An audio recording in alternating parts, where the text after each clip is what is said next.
Just wrapped a wonderful episode with Shawn Stratte. Man, we talked about everything. We talked about psychedelics. We talked about him growing up with music. We talked about so much more that you're going to need to tune in and listen to for yourself. He's got a show on the 27th at Lucky You Lounge. That's May 27th, motherfuckers, okay? So show up, show out, bring your lady, bring your man, and be ready to just get into some beautiful, beautiful music. And I can't wait for you guys to see the episode.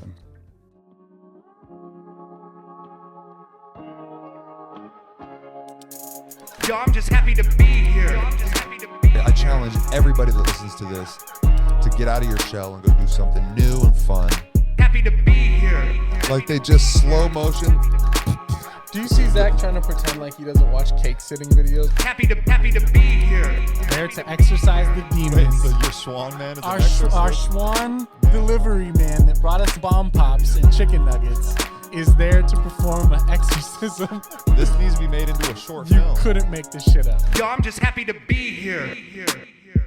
What is up, beautiful people of the world? My name is Exact Change, and I'm happy to be here today with my friend and perfect Cody Duncan. We got Brennon over here on the ones and twos. Hello. And my guest, Shawn Stratte. Hello. It's Stratte, but that's okay. Is it? Yeah. Holy shit. Well, that's fine. there you go. That's fucking awesome, dude. I've literally been saying it wrong for, I don't know, maybe over a year now. Yeah. Do you get that a lot? I do. Do you? Oh, okay, cool. So it's not just me. He's used to correcting it. He's just like, it's Stratty. Yeah, because of course that's what you do. Because it's STRATTE. That's right. So you wouldn't normally think that the E has a purpose there to give it that. Yeah, it doesn't really make a lot of sense phonetically, but that's what it is. I think it's Norwegian. Oh, sick, dude. Mm-hmm. Yeah. Yeah. How tall are you?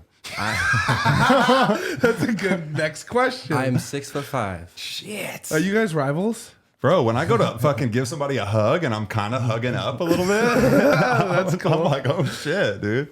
The next question people ask when you're tall like that, did you play basketball as a kid or? A little bit. Nice. Had to. Like they just threw you the ball. It's like, fuck, right there. I'm not really into the whole like getting aggressive and like, you know, it's like getting Yeah. angry, you know? Yeah. As a kid, even too, you were the same way. I mean, like with my little brother, Yeah. Oh, okay. but like I like shooting. I really like just like shooting threes. Shooter. I know, and they're like, they don't want you to shoot threes. You're tall. Be aggressive. Get down there, body. People are like, that's not me. I'm not Shaq. Yeah. I want to be back here. ball. That's exactly how I felt. Me too. I wasn't as tall I as was you boys. very scrawny, and they were just like, get aggressive, bro. I'm like, I'm fucking Skeletor, dude. I'm Yeah. fucking, I'm trying to box people out. Yeah. Like, this guy's smaller than me boxing me out. So you played too? Same thing, man. It was like you get bullied into it. They just are like, you're tall, you play basketball. Yeah. But my dad was a wrestling coach, so it was kind of just like against the grain. Like they were just like, oh, this is what you do. So yeah, I love basketball, but I need to play some more for the cardiovascular. So when did you get into music? Was that something that you've always done, or? Yeah, not songwriting, but when I was a kid, I learned how to play piano.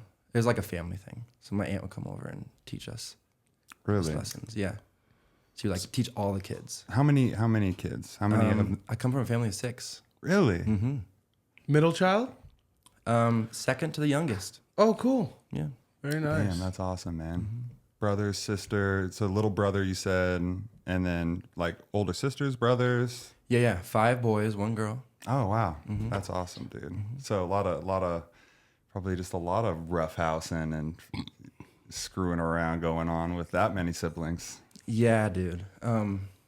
One of my brothers, actually, I have a memory of him putting another brother in like a backwards jacket, like a straight jacket. And like, that's kind of messed up. I don't know if I should talk about this. But, like, they tied him to a pole. Oh, no. And like, that's just what kids do. I was right? just gonna say that sounds like some wild shit that you do and look back on like, damn, bro. Yeah. One of my brothers gave me soap and water as a drink. He's like, this is Tang. Bro, Oh, dang. this is the shenanigans I'm talking about. You have a bigger family and stuff like that. Because you're like the test rat of like your brothers and sisters or whatever trying to trying to just see if they can test something on you before they bring it to the public. They're like, let me see if this tang will slide real quick. Yeah. Yeah, but it was also nice because I'm second to the youngest, so like I got to watch all the mistakes that my older siblings made. Yeah. Good point. So that really helped Good with like the point. growth. Mm-hmm. How old are you now? I'm 26. 26 years old. Yeah. Very nice. That's Very beautiful, nice. man. Yeah, that's funny that you chime in on watching the mistakes because that's a big one. I'm the youngest of 4, and just sitting back, fly on the wall, you learn a lot. You know, just sitting back and not having to make those mistakes for yourself. So, yeah, totally. From Spokane, Yeah. dude. I grew up in Spangle. Ah, cool. I know right where that's at. And so you you come from a musical family, or was it primarily your aunt that was kind of into music and then brought that to you? So yeah, my aunt would teach me, and actually my grandma teaches as well, and she plays organ at church. Wow. Yeah, my whole family's musical. So it was really keys was kind of the main thing that you learned first. That's right. Yeah, it took me a while to like feel comfortable singing in front of people. That took a while. So did you get did you feel passionate about it, or was it just something that you were doing, or like how was that experience in first being introduced to like keys? Yeah. I was really into like I don't know, like just like sight reading was really fun when I was a kid. That's what like brought me into piano. What's that? It's like so like you like bring up like a sheet music, with like the dots and the Yeah. lines and stuff. Yeah, and so you just like for the first time without ever looking at it, you look at it and play it. So Oh, sight. Like sight reading. Yeah. Okay. For some reason, I thought it was something else. Yeah. So so it's like reading, except you're reading with your hands. yeah, Whoa, dude. We're so stupid. We're so in a I different can't play field. an instrument at all. No, yeah, so me I'm neither. Like, whoa, that's fucking crazy. So That'd be and- cool. And then it's fun. did that kind of spark just like a passion, Yeah, or when did you really kind of get passionate about playing? probably about 5 years ago when I started doing it like professionally. Really? Yeah.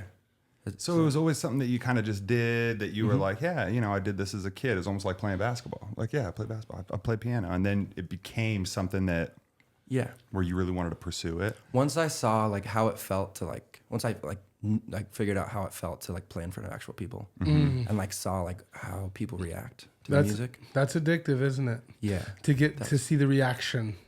Absolutely. I had once heard somebody say like future like entertainers, or no, I forget how it was worded, but basically like your first taste it does something to you, where it's like most people want to pursue it. It's like kind of like a drug, where it's like getting that feeling of feedback, Yeah. Just like being able to be that person to do that's very fun. Well, when it affects somebody in a very beautiful way, and then you get to be the person that's doing it. to provide. Like, I love to provide it. You love to receive it. What's more to be said? We're a Like, perfect match. That's great. Yeah. And singing is different because like it's something that like when you see somebody on stage and like they can like for real like I don't know the word, but like they can like put you in a trance in a weird kind of way. I don't even know. No, I was thinking that same thing where you kind of forget where you're at for a minute. For just a moment, and then you kind of realize, and then it's just much more like in tune. Like so, like any artist I see on stage that has like a really beautiful voice, like that shit can stop me in my tracks on a busy day.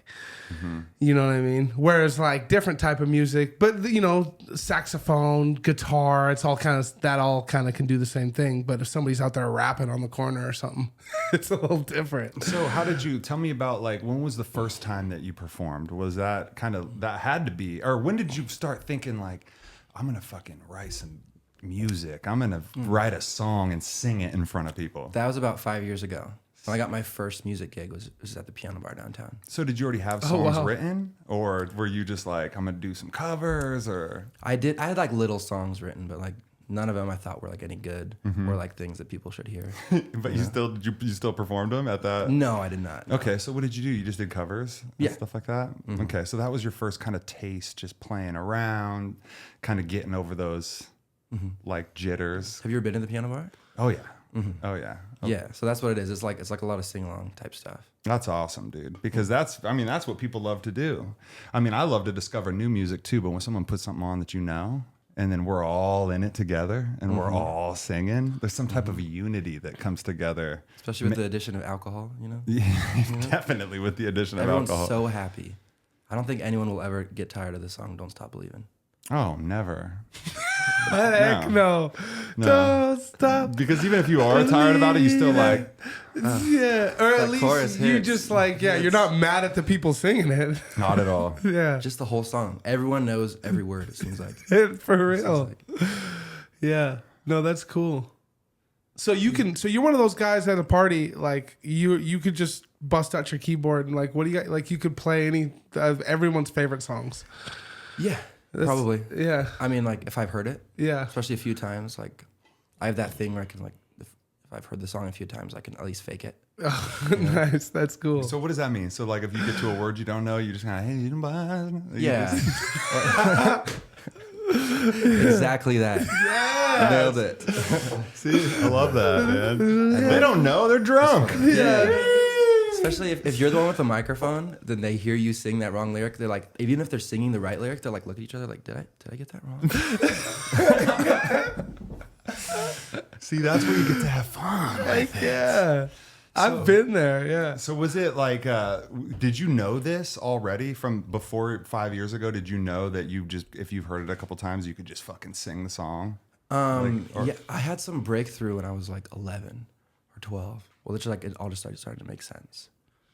And that was just as far as like playing and singing. Like, were you learning to play popular songs and singing those songs? Just songs that I liked, you know? What were some of those songs? Do you Let me remember? think. Yeah, I like.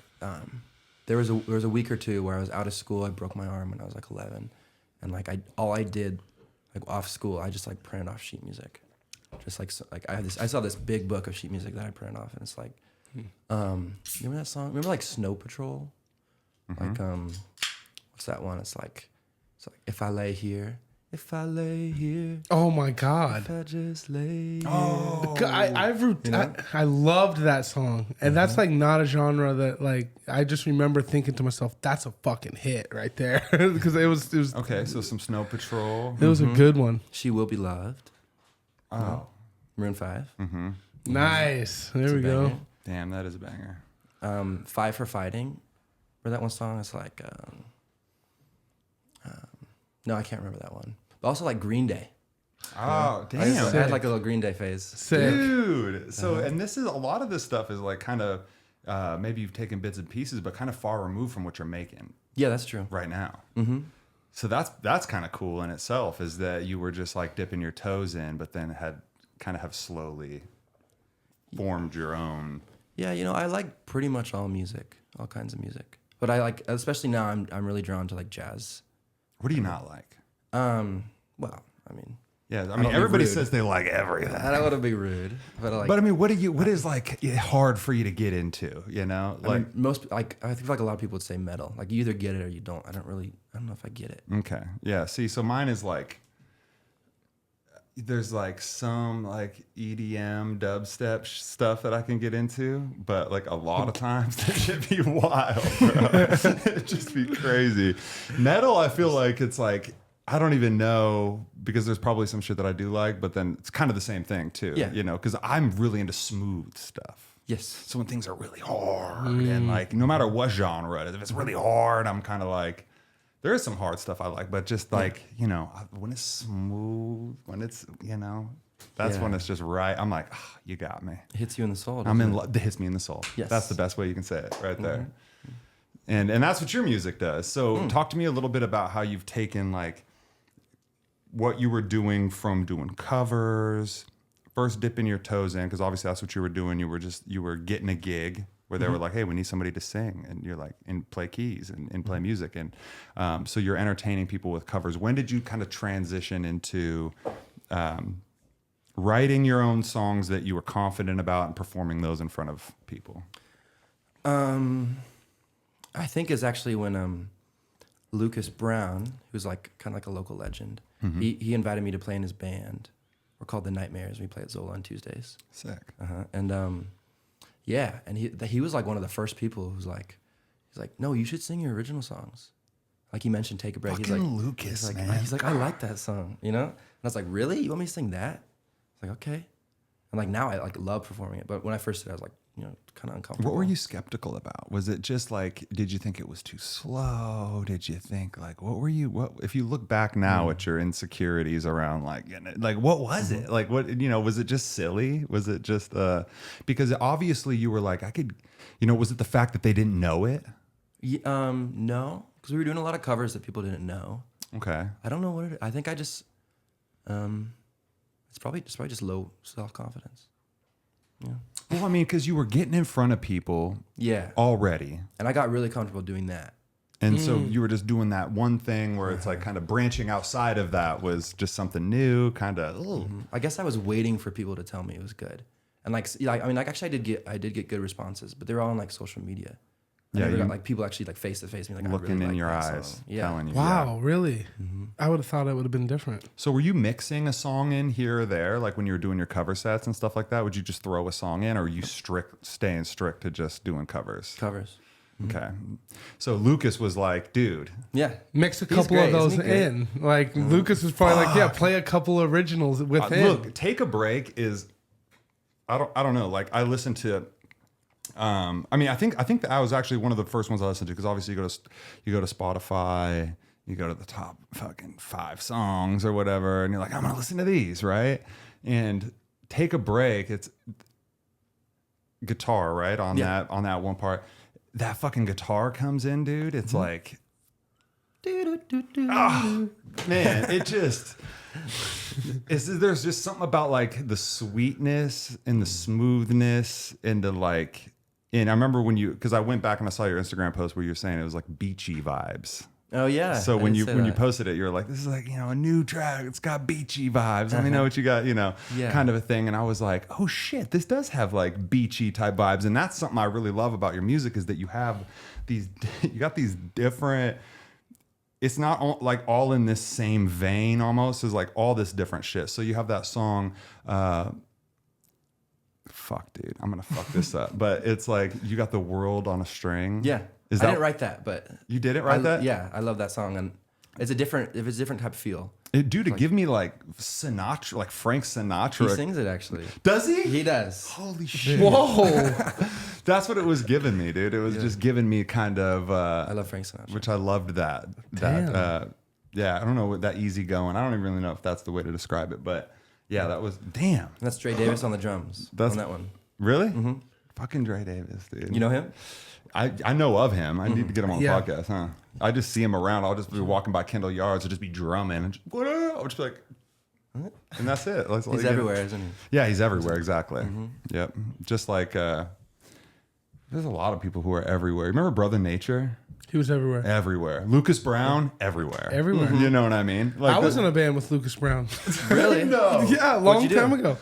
I rapped and was an MC. Yeah, and like, so when you say local legend, like legend, like absolute What was that band called? legend. It was called Ja and Co. Oh, I remember that. Yeah, And what was, Ja and Company is what it was called. damn. Yeah. So Lucas has fucking formed a bunch of bands out here, I bet. He has. Golly, like there's Because I hadn't even heard of the one that you said. Nightmares. Nightmares. I never heard that I have before. heard of the Nightmares. Yeah, for and a sure. lot of them are playing at my show, which is coming up. What? My solo show, yeah. We got some horns playing. Talk a little bit about this Tell us show about that the we got. show. It's on May 27th on a Saturday, Cool. and everyone listening should come. Cool. So, what can somebody expect from like a show? Like you're a seasoned performer. So what, as far as like from like the openers and everybody that's on the show, like what can people expect? Pretty mellow, upbeat. So yeah, like my recordings are like usually pretty mellow, or like more laid back. But like usually, I try to make the live shows as exciting as possible. Like I try to do both exciting and hit you in the soul at the same time. See, man, if you're hitting people in the soul, nothing else matters. Yeah. We're all just standing there like, I want to get a drink, but I can't. Because we got another one coming. And we got a great drummer. His name's Kenny Sager. I think he teaches at Gonzaga University, which is cool. Wow. And we got a trombone player and saxophone. Cool. And yeah, it'll be a good time. And Mad Simmons of Jack Lando is going to open the show. Have Awesome. you heard of Jack Landau? Uh-uh. Okay. Nice. I mean, it kind of sounds familiar, but I couldn't confidently say yes. And this is where's the venue? Lucky You Lounge, Perfect. May 28th, 27. 27th. Yep. So it's not this Saturday, but next Saturday. That's right. Okay. I think you said you're coming, right? I'm coming. Yeah. Hell yeah. Yeah, I gotta come. Yeah, I'll try to bring the wife. I'll come down. Oh, it's gonna be Good date night, I think. It's good Yeah. date music. Yeah, no, it sounds like it. You're selling me. date music. You're selling me. Oh, I got my. If my kid could get a song stuck in his head, he'd have your music stuck in his head. But like me and my girl are both just like I've been just jamming, man, and awesome. and it really does. It feeds the soul, I would say, because I don't know, man. Like a lot of times you just got to let things go, let things melt away. As if and I feel like when music can kind of melt away your worries, that's when I know I'm like, this is some music for me. Yeah, and that's actually probably why I make that kind of music. Is because I'm kind of an anxious person, honestly. So would you say that creating it is like giving back to you, like easing some of that? It's probably like some subconscious thing that I'm like trying to tell myself to calm down. Probably. Yeah, man, anxiety, Jesus. So while you're creating, do you ever find yourself in a moment where do you kind of write songs kind of knowing where they're going, or do you kind of just let the creation happen, or both? Like when you're doing your writing? It's probably just like you write it as you go. That's usually what happens. Usually what you have. Because your songs seem like more like I feel like you're writing off of feeling. Yeah, Like right at that moment. for sure. They're all like from feelings I've experienced. Yeah, no, that's awesome. Now, talk to me about the process a little bit. Like, I know just from my experience of being an artist that it's like, it really is something that can't be forced. Mm-hmm. So talk to me a little bit about your process when you first start kind of getting that inkling of inspiration, or do you start just playing something? Does it start with the keys? Does it take a break, start on the guitar? It usually starts with either guitar or keys. Okay. Yeah. And then, so like I just like kind of noodle around and find something that I really like. And then after that, I'm like, well, what does this instrumental make me feel? Or like, I just try to think of like what kind of words would go with it. But usually it's instruments first. So and then instruments first, and then do you, like as you're writing, do you kind of tailor things to what you're writing? Or like if you want a bridge or you want this or that, or do you kind of just fit what you're writing into what you've already created with the instrumental, if that makes sense? Oh, I'm just curious, like as far as the mental process of like creating the song, because I rap, so it's like I got an instrumental, somebody made a beat, I get the beat, I don't produce it myself, and then I'm kind of at the will here to create a song around what has already been created. But when you have more control to be able to say, well, actually, I got, I was writing this, and now I want to kind of tweak the instrumental or something like that to accommodate. sometimes that is hard. Because like once the instrumental is already there, like I like where my brain goes is I want to fit everything else to that, to what's already been recorded. So do you kind of already fit in, like if you want to, like those bridges and shit, like take a break, it's like you have this really cool hook and then all of a sudden it just goes into this guitar. Like, you know what I mean? Like no words. Like I feel like that's always such a cool thing to see somebody do, is when it's just like, some people feel like they gotta always be speaking or always be singing or always. So when you can kind of let it Space. give it some space. That's it. Yeah. We really appreciate that from a listener standpoint. Cool. Yeah. Cool. But then also I've been thinking maybe I leave too much space and bore people. So I don't think it. Yeah. no? Yeah, I think you have to ride that line. Sometimes people don't want space; they want to party. Do you write every day? No, Is it like a thing to sit down and write and like be like I have to write, like, or is it like I can't wait to write? yeah, it's usually something I have to plan out. It's not something that I just like. That you just fit into your day naturally, like, oh, I can't, Well, actually, every now and then, sometimes I have a real inspiration. But I also like to like wait, like write a few songs in like a month or two. and live a little. That's what Zach says a lot. He's like, we gotta live a little between songs. You know what I mean? And it makes me want to write more. Like the longer I wait, actually, Yeah. and it probably equals better songs the longer I wait. That's what I guess my girl sent me like a reel of Lauryn Hill, and she was talking about that same thing. I actually didn't get a chance to look at the reel. My girl was like, "Yeah, if I can see it," I was like, "I was working, I saw it, I didn't get a chance to watch it." But now we're gonna quote it. But she was talking about it. But that's what it was talking about, was that like you'll start writing about the same shit, or you'll start getting caught up in these subconscious things where it's like you have to like your art will start to become, not as good. So you need to step away and live life and then come back. Because really, if you're not feeling that burning desire, that burning inspiration is what creates the best songs that have ever been created. Probably. I mean, I'm just speculating, but I'm thinking like, that moment when you're really like Going through life. When you haven't written in a while and you're like, oh my God, especially if you already have like an instrumental created. So I'm sure you've had moments where you got like something created and you kind of just haven't You're waiting for written that. anything to it yet. And you're just like, oh man, I'm excited to like get home and write to this. Mm-hmm. Do you get those moments where it's like that real excitement?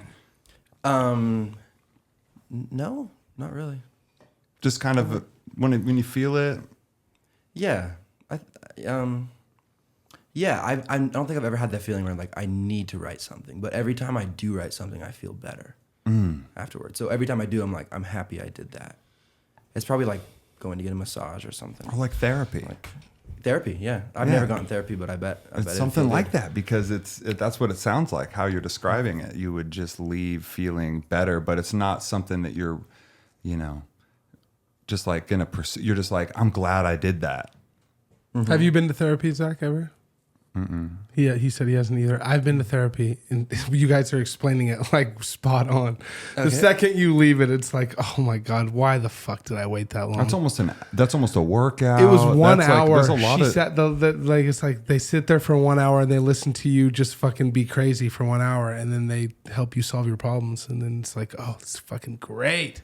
And there's a lot that you can figure out in your own journey, right? And when you kind of disconnect, like I feel like our brains are just cruising. We're worried about all this shit, right? The anxiety, right? Which is the shit that's moving, doing all this shit that doesn't need to be doing shit.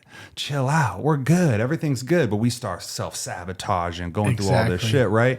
And then when you go do music, all that melts away, because now you're just focused on, you're stuck in this beautiful instrumental that's on repeat, that's playing. How do you you got it just running on repeat? Like, are you on the keys playing? Like, how, when you're writing a song, like what does that atmosphere kind of look like?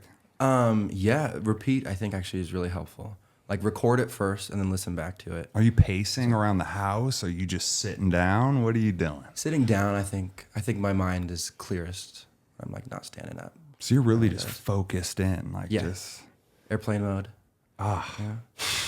Really, No you distractions. remove the phone. Yeah. Because the phone. And I tell my Oh, friends to shit. leave the house too. Like, I don't want people around me. Holy shit! Honestly, that's big. The phone is big too. That's good boundaries. So you don't write You're on your you're phone? I'm ready to write. Or do you write on your phone? Or I do in the notes app. Okay, so do you just silence it? Because I know there's so many distractions on that phone. I'm just like, I do not go on other apps right now. I was like, you got to stick to it. And you just maybe just like set a time, like for the next hour at least. Even if you get nothing, you have to. See, that's beautiful, dude. Even if you get nothing, you have to. No, seriously, because you fucking have to. it could dude. be 20 minutes in and then it starts clicking, right? You got to stick to it.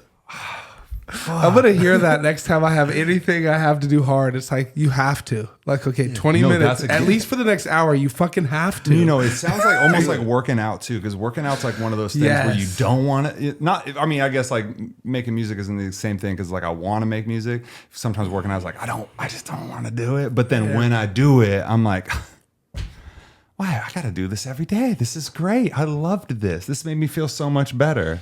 And it's almost kind of that same thing where everything else melts away and you're just doing something. But yeah, man, that's beautiful. That's so good. You're releasing music. Yes. On the day of the show. Yes. 5 new songs. And So it's coming out like so when like on Spotify, does it come out like 9 p.m. the day before? Day of. So it'll be 9 p.m. that day. PM. Fuck, yeah. No, actually 8 p.m. 8 p.m. when the show starts. Okay, what? Like, was this your idea?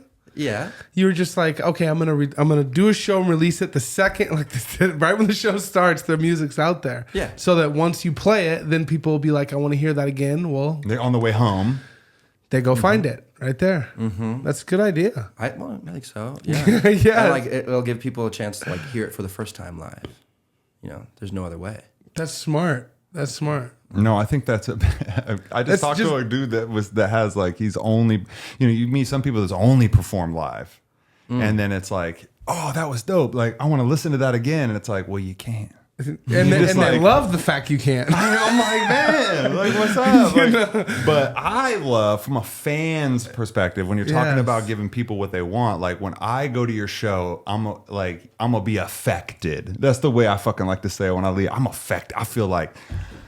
I just feel like, oh shit, like damn, I just went through this experience, and then like for the next 48 hours, whatever 24 hours is on top of that, I'm fucking the number one biggest Shawn Stratte fan in the world. Only Shawn Stratte's playing on my Spotify. Like that's literally how I do music. Like if I see it live and then boom, an experience, and then I can't get enough and I go to the spot and I'm just playing it nonstop. And I feel like that's just the beautiful part of being able to have your music available. So that way people can, keep that feeling. Yeah. I saw Glass Animals. Have you heard of them? Oh yeah. Yeah, I saw them and I had that like experience. Like I've heard of I heard their one song, their like big hit, like That's probably the song I Heat heard. Waves. Yep. But then I saw them live and I was like, all this music is so good.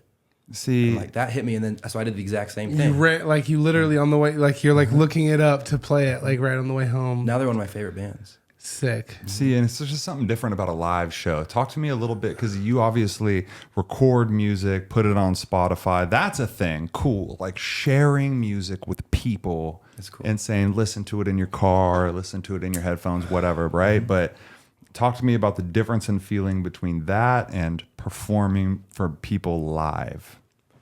Oh, yeah, it feels better live every time. Yeah.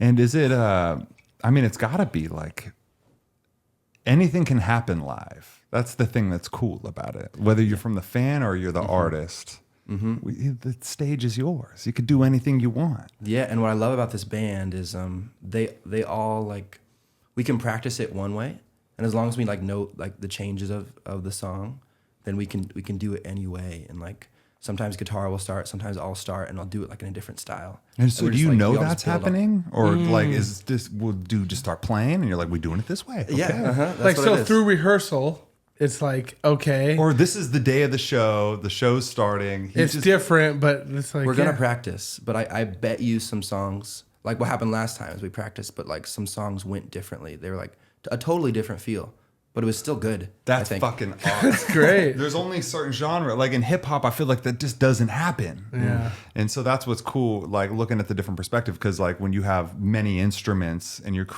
really the way that they're played and like creates a different vibe. So when you're watching it live, it will be different than the record. Yeah, it will. That actually just made me think of, have you considered recording the whole set that'll be released anyway, and then just kind of like releasing it as like a live set? I'm going to actually. I think so, if I can. Perfect. I'm gonna. Perfect. Because those are my favorite to stumble across. I actually do have a live record out. Oh, do you? Sick. It was for my first headlining show, which was last September. Nice. Yeah. Nice. And what's that called? That's is that on Spotify and Yeah, everything? yeah. Just Shawn Stratte live at Lucky You. Yeah, it's under my Damn, albums. nice. Yeah, those are sick. Those are really fun to listen to. You It's know, almost because like- like you for real kind of feel like you're there. when Like you for the listen to old them. heads, it's like MTV Unplugged. Yeah. Almost a little bit, like, because you get a be at the show, because like Yeah. you said, it's different. So like if you play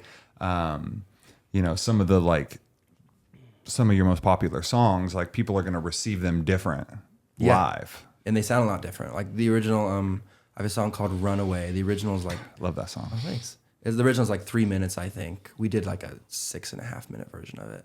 And I don't think I think all of it was exciting. I don't know. I just love that, man. Just good musicians in the room, and we're just like all following each other.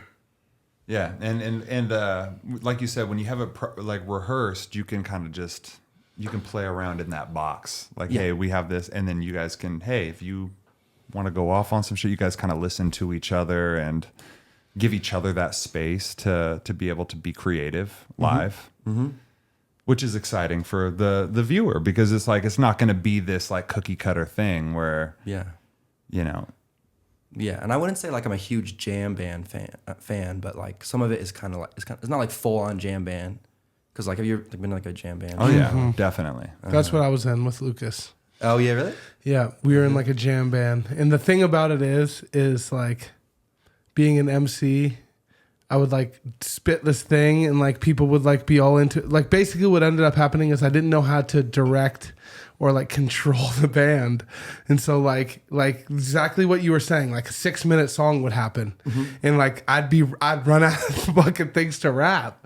You know what I mean? And like eventually it's like they're just playing, you know, and it's like you don't know how to like tie it in and like conclude it. And that's what happens with jam bands. You Now, know? would you say they're just ready to fucking play for Would you say that's forever. like a lack of, like, you guys rehearse a lot for Well, this? yeah, we rehearsed a lot, but the issue we had was like we were just like everything was done, and like we were just kind of like going. Yeah, so you finish the song. So then and I'm like, oh, I got a verse, and then like I spit a verse or whatever, and then the band's just playing, and I'm just like, fuck, like how do you fucking stop this thing? They won't stop. I think you need someone in control. I think Exactly, so. and Lucas will do it, but it's just that like, you know what I mean? Like Lucas will kind of like notice the room and be like, okay, like Cody's out of lyrics, like, you know what I mean? But sometimes he doesn't catch it right away. I think it depends on like where your brain is at too.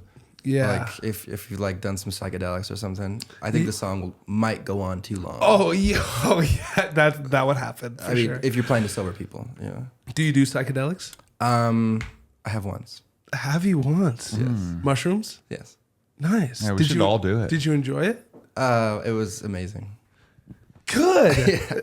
Good. I'm a big mushroom fan. I'm good But I with mean, that. like I just started recently, so I mean, like I'm just into it. So that's cool. I'm one and done though with that one. You're never doing it again. I think so. I think I'm good. Okay. Yeah. Because you can have bad trips, and I don't want that. You've heard some people. Yeah, You know what I mean? People I've are heard like, some you can have a stories. bad trip. But like so far, your experience is only good though. Yes.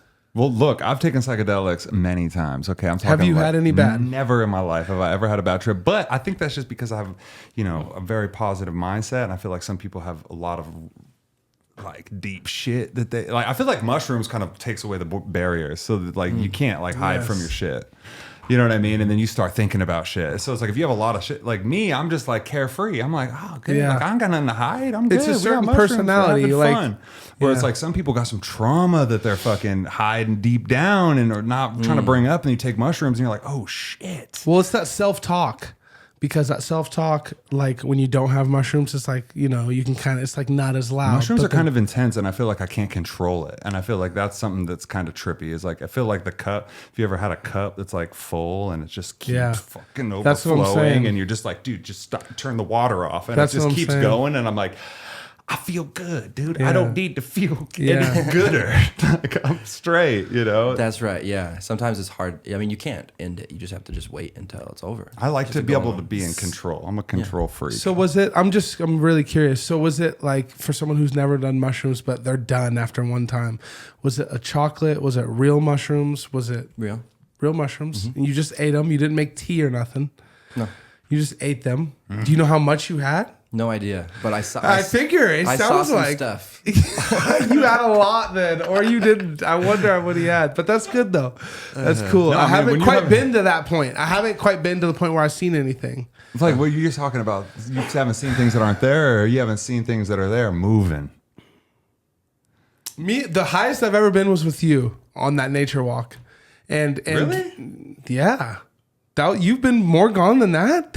We were fucked up, I've been bro. way too gone, bro. Okay, so me and Zach, we made mushroom tea at my house, and then we were with like I don't even remember who was all there. But by the end of it, we were hiking with our shoes off, walking through the mud with our like shoes, like we were like letting our feet get dirty, and like we looked at each other, we were like, it's for real, all set in right now. We sat down and smoked a joint, and like all looked at each other, and like we were in our own element. And that was the highest I've ever been on mushrooms. And it was the best time I've ever had.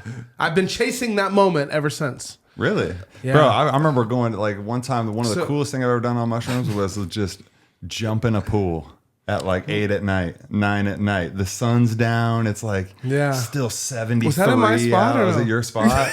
We walked around the block and you just jump in the pool. That shit just blew my mind. I was like, this is amazing. It might have been that same night. It's like the water feel different. It felt crazy. It was crazy. It felt like the most, like it was just a refreshing. So interesting. So like so crazy. that's why I'm so curious. It's like you had a good time and like you're just like, you're just done with it. Yeah, I think so. There's nothing wrong with that. We'll get Shawn Stratte to do some mushrooms. No, we won't. But I'm just playing. Yeah, I'm just playing. But I think that it can be. Every person that's excited about mushrooms will be very excited. Like, be like, oh, you just doing it. You do it with the right people. We'll have a fucking blast. Yeah, they're big mushroom fans out there. Oh, yeah. Well, you guys, I think. I'm huge. Yeah, I mean, we I don't. And, Yeah, and we bro, are. I haven't done mushrooms in. Fuck, I don't even know. 12 months? 4, 5, 16? You're a liar because, I mean, how long ago were we on this podcast where I cracked about, was it 1 or 2 beers? It was just one beer. One beer between 5 people. That's right. I got hell for it, okay? And I got everybody, I guess, a little bit high on mushrooms. But yeah, I mean, those are great. When you didn't have to physically eat them, they don't register as like the time that you did mushrooms. That's why I asked, is because when you drink tea or something like that, like it really does kind of hit you different than when you eat it. When you eat it, sometimes like it hits your stomach and it's like this bomb waiting to explode, and then it's just like, and you feel like crazy. But that tea is a little different. Like as you sip it, you're kind of taking a trip. Some people casually do mushrooms. Like, I microdose, bro. I'm just like, that sound like even just microdosing, I'm like, Or like performing on it? no. That's got to be a different people. thing. I've done that once. When I see. I did 7 days, no weed, no alcohol, mushrooms 7 days straight. What? Yeah. And the 7th day was, I mean, it was, I had to fucking stop taking mushrooms. Let's just say it like that. Like, So how were the first few days? like, I was working through Does something. it make you feel weird? I was 100% working through something is why I even considered it. Okay. You know what I mean? Did it Like I help? was just like in a funk. And I was just like, let me just try this. And I hit up like the shaman, the dude who like really knows what like his dosage. And he was like, this is what I want you to do. Do it 7 days. And I tried to get my mom to do it with me, but she was just like, no, I'm not going to do that. So I just did it alone. And I mean, I didn't even tell my wife, didn't tell nobody. Just quit smoking weed, quit drinking mushrooms for 7 days. I told you. Yeah, you did. You're the only person I told. So how did you feel? Like, how was it? How did it, like, did it help you? Was it something I got that hindered just as much you? work done as I normally would. I got just as much. How did you I feel when you were doing it? I was loopy. Like, about 3 o'clock every single day, I was bringing up fucking crazy topics. You know what I mean?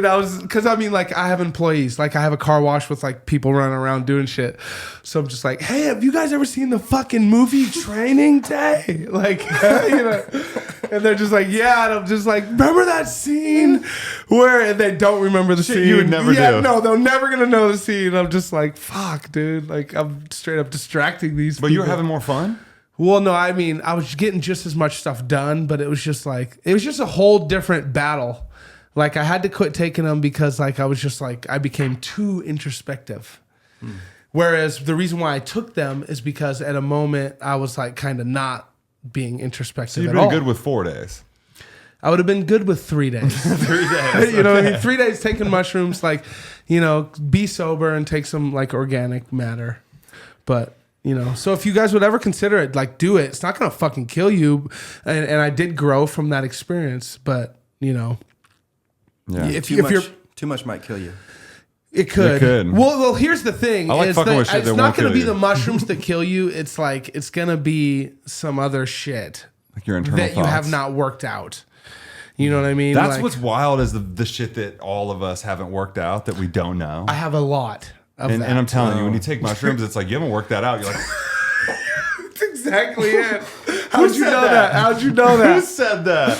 Who said that? DMT will do the same thing. That's scary. See, Yeah, I've never done that.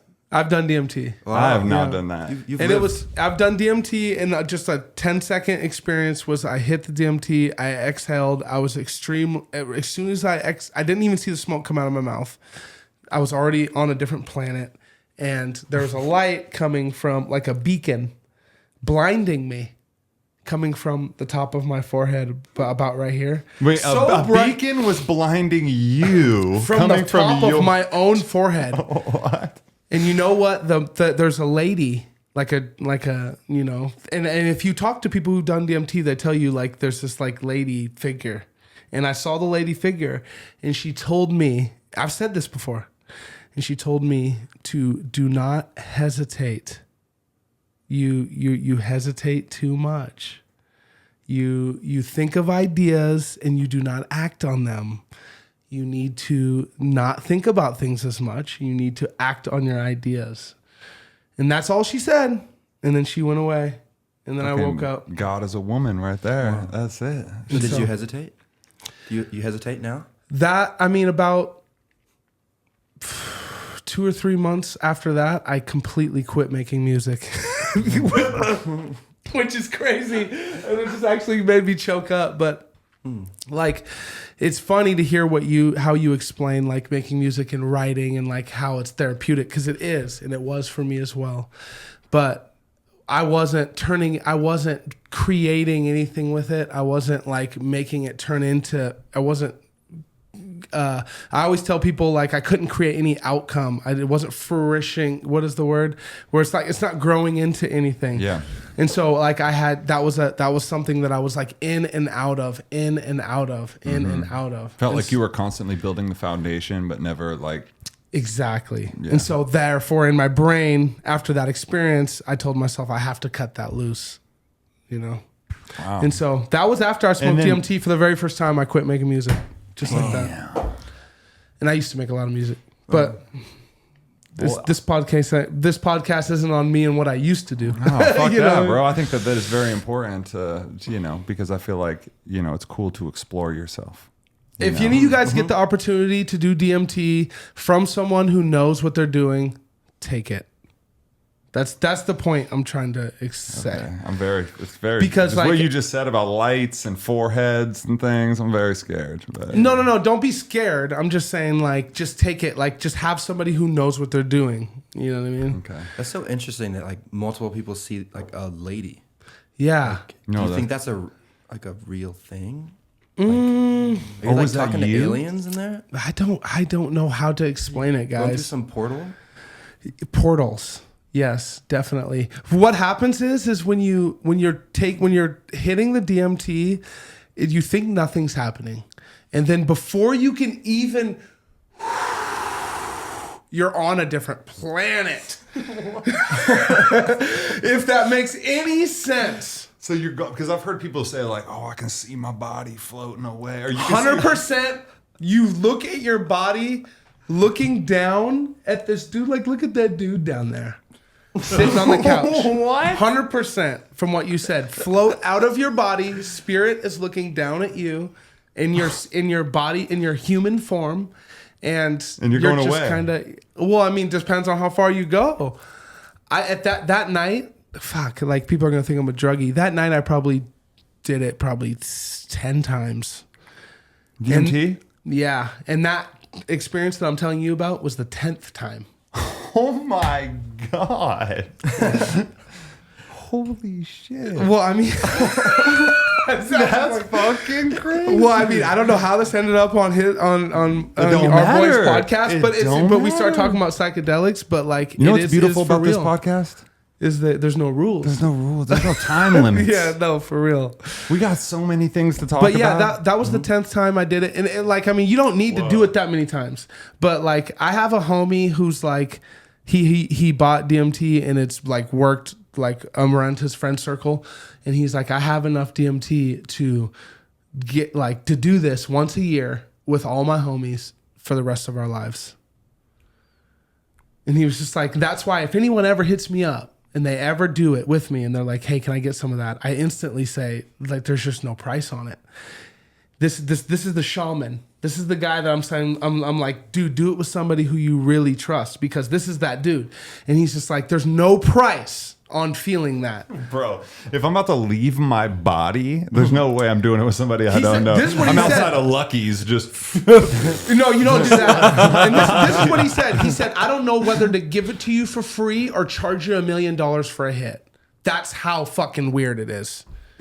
I don't know whether to fucking forcing you to do it would be, that's just not even a thing. But give it to you for free, or to be like, dude, it's $1,000 for one fucking rip. Like, that's how vast. Whoa. And so, Of an experience it was. Of an experience. I mean, it the was. motherfucker did it And I 10 just happened to times. know the dude who's just like, dude, I see you're dealing with something. Come over. And we went down by a river. And what's crazy is, like, it rained, like, after about half of that experience. And so the rain just started pouring on us. You think we got up out of the chairs? You sat there. We just sat there and got completely to the bone soaked. So I feel like the real message is like... Try new shit. But really, like, being able to tap into the real human of you, because we have all these set up things. It's like, oh, it's raining, I gotta get out of here. Where it's like, when you do fucking out of the norm shit, now you sitting in the rain, appreciating the rain. We all just started... accepting the rain, Yes. right? We Rather- actually accepted the rain to the point where the rain was coming down and soaking us, and we all just started laughing. We didn't look at each other. We were all, because the way it works is like one person hits it, and then as he's exhaling, he's gonna be, and so the next person just is his, they're sitting in a chair and he takes it all from you. Like, you won't even be able to pass the thing. They take it from you. Yeah, because you're just like, and then they just take it right out of your hand. Oh, shit. Which is, it sounds so fucking like heroin-y and all that, but like, you know what I mean though? Like, it sounds so like just full on druggy, but like, if you've talked to people who have smoked DMT and they may have a similar experience, they may say it's different, but like, we all were sitting there in a unit. We're all friends to this day. We don't hang out every day, but I could straight up text these people and be like, remember that time by the river? And they'll be like, I'll never forget. Well, I'll tell you what you definitely didn't have. Anxiety. Never. And see, that's what I'm talking about. Like, Yes. I feel like a lot of anxiety from my experience just comes from like the moving world. It's like around us. There's all these things that I need to worry about and I'm tripping about. And then I'm like making these false assumptions in my brain where I'm like creating problems that don't exist. And, you know, the one thing that psychedelics help you do is just to really see the world for what it really is, which is like, yo, none of this matters. You're worrying about nothing. Like, you can literally let all of this go and it's gonna be okay. Yeah. Did you really get nice. Did you get that feeling when you're on mushrooms? Like you could step back and you got out of your body for a moment? I was not thinking of anything in my life at all. No, I was. Were you I was like seeing, in public? No, I was at someone's house, a friend's house. I was seeing like Jimi Hendrix covers on the walls. And I was, Yes! I actually had it. I'm glad that you guys are interested in this, because like some people aren't. But like I was like walking around, like looking at all the light bulbs, and like I was like so amazed by them. Oh, I look up like- at the light bulbs. no, I'm like, for what did he real, like? bro. No, Yeah, seriously. just the light, I guess. And then like there was a friend there, and I was just like her hair was like a waterfall. I don't know. It was a whole experience. had That's you. no, Yeah, bro. it had you on an I experience. love listening to this shit. One thing that's really, I feel I would encourage you, if you do mushrooms again, is to be outside. Because like when I was like, you know, my favorite thing to do is to be in the woods. Like Yeah, I that's can't, good. like I got ADHD, so I can't just be in one place and just like chill. Like, especially if I'm on mushrooms, I'm like, oh, let's go for a walk. Let's go just nature walk through like just trees, and like everything's Pixar and everything is just fun and trippy. And then there's another side of mushrooms where it's like, if you take it yourself and you look introspectively and there's nobody else around, that's a weird therapy that I didn't know about, where you take them and you're alone and you're figuring things out about yourself. That was a weird kind of a different approach to it because it was always just a fun thing, like waterfalls and Jimi Hendrix covers and like just Fractals. Yes. Like colorful, just like patterns repeating. And they were like rotating too. Yeah. Oh yeah, you were high. And that body. I think it was a lot. The patterns are just like. I wasn't even trying to take a lot. I was told it was a microdose, but I don't think that's what a microdose is. Yeah. No, that's not a microdose. Well, if you never took mushrooms before, it could have just been like, like a sponge to water. Like it could have just been like, could have just uptook. And they're to your all body, different. so. They're all different, man. I've taken so many Yeah. mushrooms. My big thing I think with mushrooms is that I've never taken I'm never a go hard kind of a Never. guy. If they got a bag and it's like across the bag, I'm like, well, let me just take half of that. Yeah. Like, I can't. I can't. And I've definitely taken them to the point where I was like, oh, I'm glad I took half. Because I saw the guy that took full and he's in the corner puking right now, seeing know. shit. And I'm over here just chilling. But anyways, man, like, I'm let's get back to the music. Yeah. Because And maybe one more thing on the drug like conversation. Yeah. I think I don't think you should use it to try to fix your problems. It might, but it also might make them worse. Good point. I think. oh, definitely. Good point. Yeah, I think that you got to be in a good mental state. I feel like when you take them maybe at a more mature time in your life too. So like when you kind of have things figured out, maybe you're on a good path. You're like, I'm making progress. Maybe on I'm my killing deathbed. it. Maybe I'll like do some like heroin or something when I'm 99. Fuck, bro. Everything's okay in not? moderation. Nah, Everything's I mean, okay like- in moderation. Well, I mean, my whole thing with drugs and alcohol is like I want it to be a tool. I want it to help, right? I never want to use it to just like get me through the day, Oh yeah. right? Like That's dangerous. I want it to just be like, well, when I drink and I hit this weed, like I'm just motivated more than ever. Like when I'm listening to this instrumental, I'm just like falling into it, Yeah. and then I'm like, it's just a part of my world now, and now I can kind of start to just think about what kind of hook would sound good. What can we? Where obviously there's a lot of people that aren't ready. I feel like that think like, oh, if I take drugs, like, oh, just figure all my shit out, and it's just Oh like, God. Yeah, I don't think that's a good move. it's like you need legit therapy. Like you need to go speak to a person, But I think that music is a therapy. And I think that whether you're on the giving or the receiving end, I think that you're getting therapy when you're on stage and you're performing for people. And I think that people are going to shows to receive therapy. Big time. You're right. Yeah, for sure. And I mean, come on. Like to be giving whilst receiving, there's not much better. And I love performing, but I almost think it's better to be in the audience. If you're like watching someone you really love, I think it's like if you're better, just like sit in the crowd with your friends. That way you're like, because like sometimes on stage, like I'm having fun most of the times. Sometimes I'm thinking like, what do I have to do to make sure people don't leave or get bored? Oh, Or, like, fuck. so You're many still things go through working. my head. Yeah. Or like what song is next? Or like who's gonna solo right now? What am I gonna do in the solo? I hope I don't do too much or too little.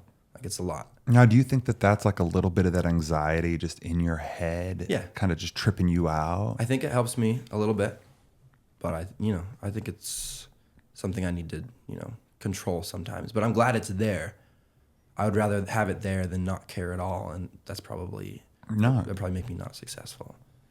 Yeah, no, I think it's good to be conscious to the crowd and Yeah. like how it's feeling. But I can definitely see where that would kind of trip you out. And, like I said, I feel like one of the main things that we do as people is we start to kind of like project problems on ourselves that aren't real, or we magnify tiny issues. True. And then make them something where we're like, oh, do people want to, oh, do people, and then it's like, oh, we're just creating this. These people are like, I fucking just keep going. Yeah. But you've assumed into existence all these fake things. Yeah. Something I think about too much is when people leave. Like for some reason, I always think it's the song. That's just my like initial thought. I have to be like, no, it's not because this song sucks. They probably just have another thing they have to do. Yeah. Or they just want to smoke and we just hit a bunch of songs and they're just like, I need it, They're probably just good on it. And I don't know. Like it's still to this day, it's like for a second, it's like, oh, why are they leaving? Like, is this song not good? Is this song not good? Yeah. When really it's just, like when you understand that like everybody that's in the room there is for you. You know what I mean? And anybody that leaves, it's like focusing on the people that are in the room, not the people that are leaving the room. Yeah. You know what I'm saying? Right? Because so many people, like, it's crazy how one person chooses to leave and we kind of start to shift our mindset when it's like, yo, 30 people chose to stay. Yeah. You need to forget about that. I mean, isn't 30 fucking way stronger than one? For sure. But why does the one fuck us up? I don't know. I mean, either. It's pretty minuscule, honestly. Yeah. And when you look at it in retrospect, but for some reason in the moment, it's like, and it's honestly kind of dangerous when it can dictate your next move. Because then you might fuck something up for the next 30 or the 30 that stayed because we're tripping about the one that left. Yeah. That's a good point. Have you guys ever been completely like not expecting to fall in love with someone's like music or sound, and like they just grab you at a live show? So like you just kind of like you see someone on stage performing and you're kind of like, holy shit, and you're like, it kind of like you almost can't leave.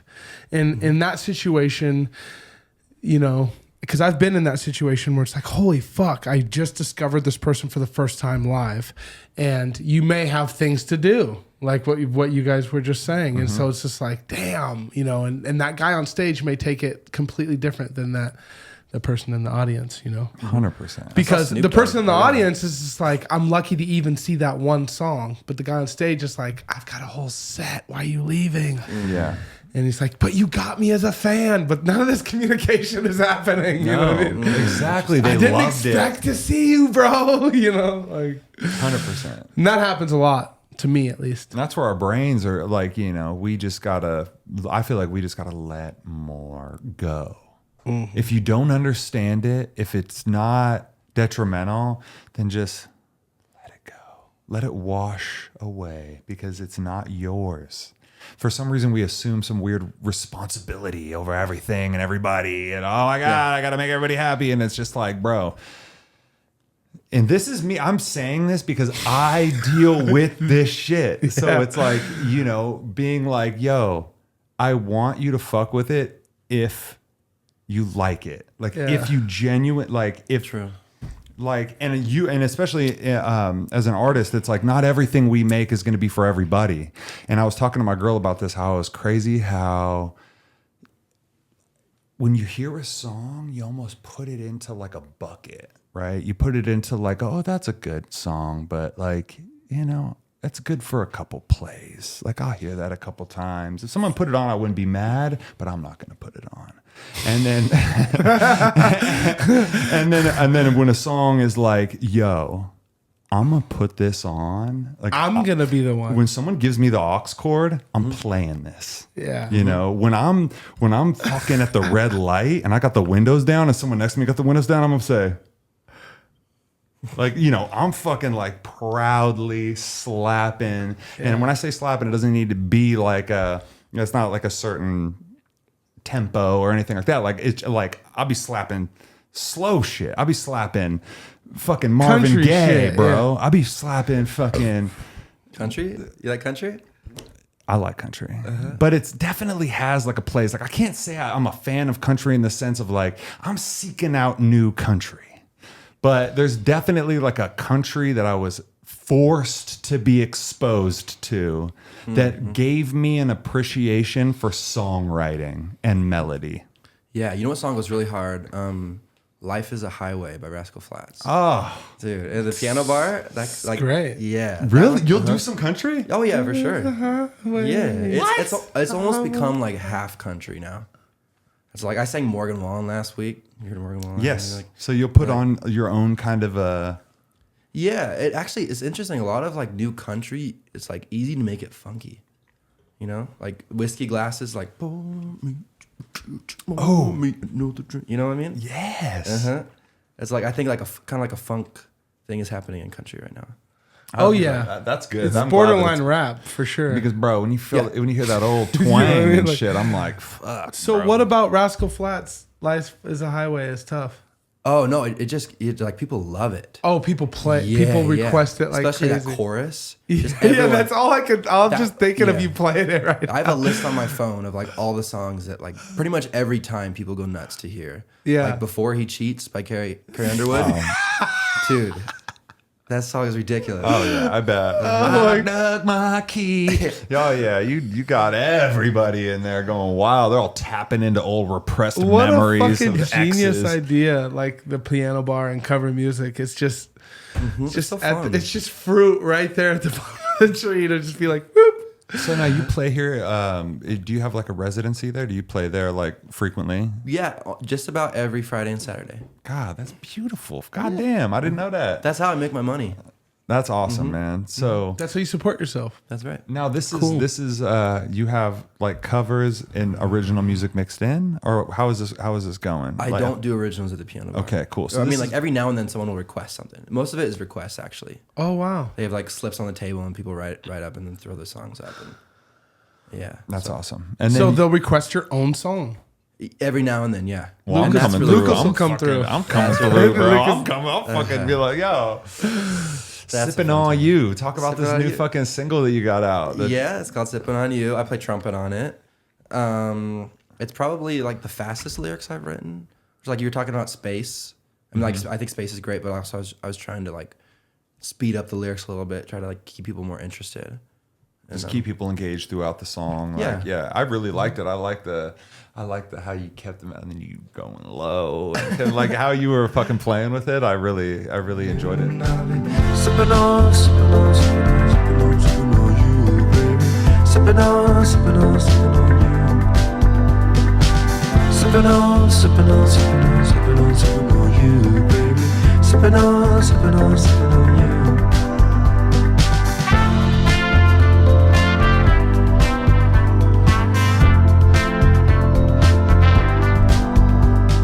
Like I said, every time you drop something, it's like fucking just different than the last thing. So I don't know Yeah. what to expect. I have so much more music that I want to do and so many more different styles I want to try out.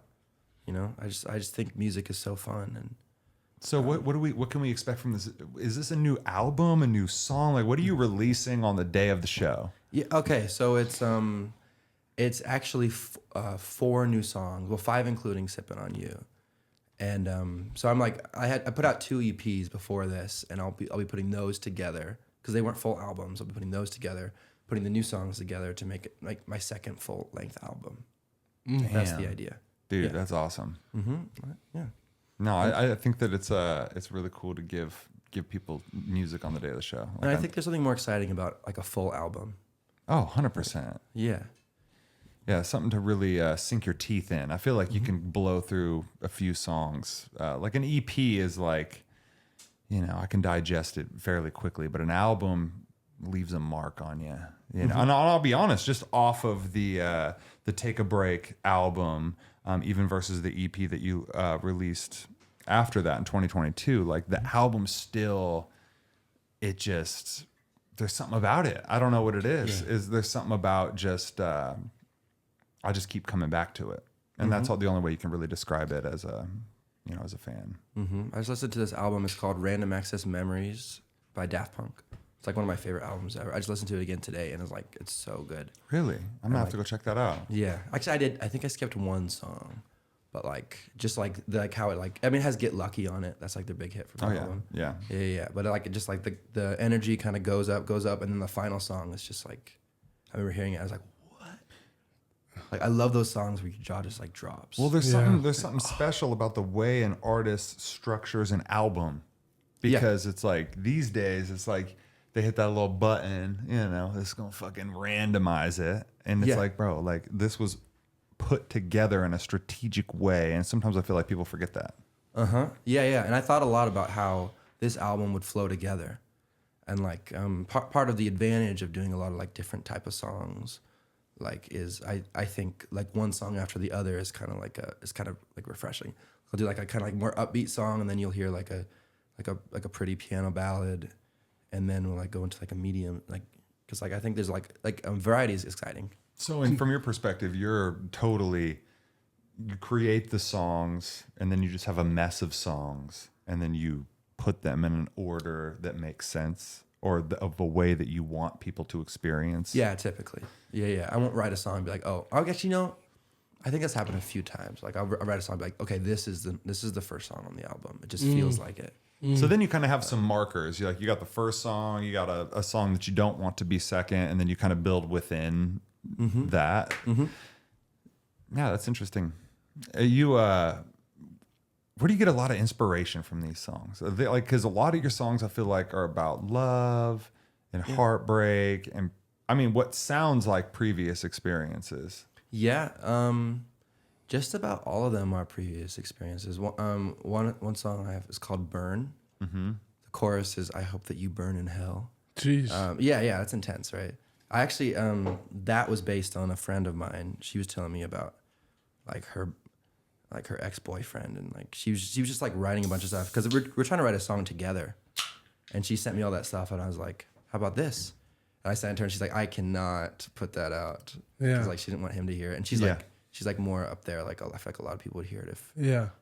But so you were able to take that situation with her, and her person at that, and take that and create a song. Yeah, I use a little life experience, but I remember in the text she said, "I hope that he burns in hell." I was like, wow, that would be a good chorus. Yeah. It's so intense. Yeah. I don't know if I've heard this one.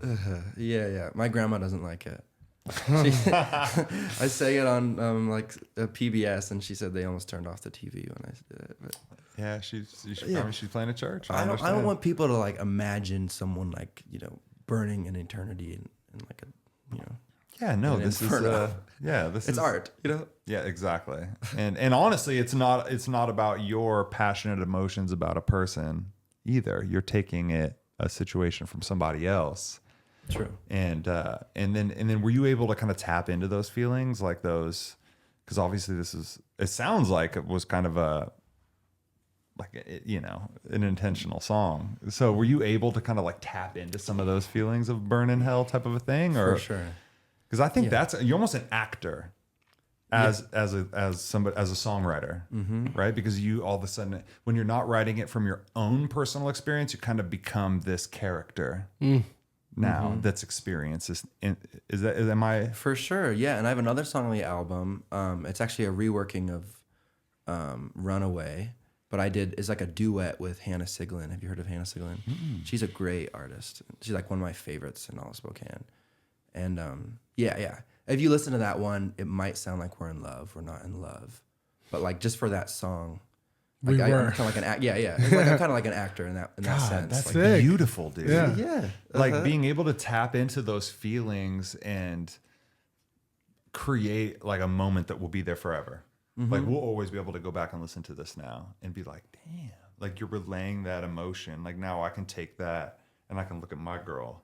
Yeah, exactly. That's what it is. I listen to it and I think of my girlfriend and how much I love her and how much I want to go on adventures with her and have fun. And that's what people on screen make us do too. When they're playing a character and you just You fall swear in love with the character. they're an actual couple. People see him in real life and they're like, yo, they call him by the name of the character. They're like, dude, I'm James. Dude. I'm a normal guy. But they might be what's that Brad Pitt movie with Angelina Jolie? It's Mr. and Mrs. Smith. That's it. Yeah. Yeah. I think didn't they fall in love while making it? I think so. Yeah. So when you're acting and then it starts to you're like, oh shit, are we acting? Yeah. We're too good at this. Now we're in love. We're too good at this damn thing. We because you just dive too much into it. I don't know. I can't even begin to relate, but that's super interesting because it is like that. Because like you said, it was you're creating something with somebody and you're relaying emotion. You're tapping into being able to relay an emotion that you don't really have.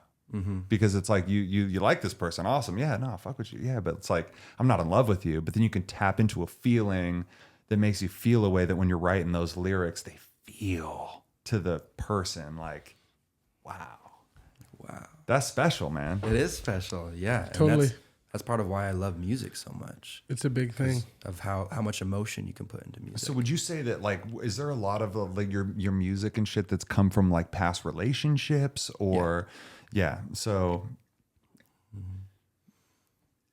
how is that almost like a way to cope, kind of like with a breakup, or do you write? I don't know. I'm just kind of curious on how the event affects the songwriting. You know, when you're taking that inspiration, how long, like, is it when it's fresh? Is it are you tapping into something that happened years ago? My first heartbreak, that was really intense for me, and that inspired a lot of songs. Ah, okay. Yeah. So one event can just be such a deep feeling that it inspires a whole. Totally. And that was probably, honestly, probably the worst feeling I've ever had in my life. Yeah. And so that's like what I try to write about, just like either really, really terrible feelings I've had or really great feelings I've had.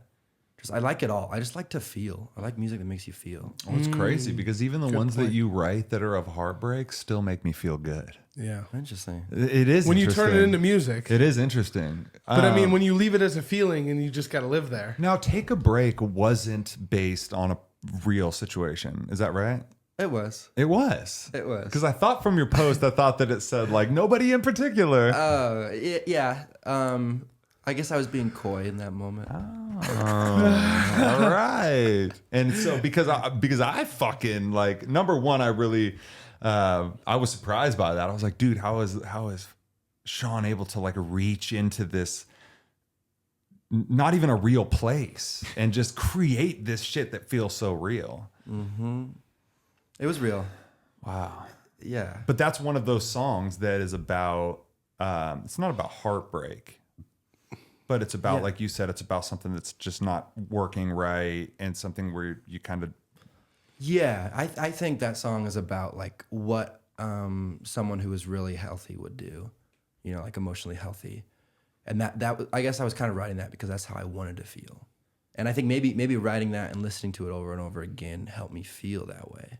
Damn. Because honestly, I feel good when I listen to it. It doesn't make me feel like sad, or it's not. It really is beautiful. It's like a beautiful song to listen to. Like I listen to it when I pretty much only listen to music that makes me feel happy. And so it is interesting when you listen to a song that's about something that didn't work out and it makes you feel happy.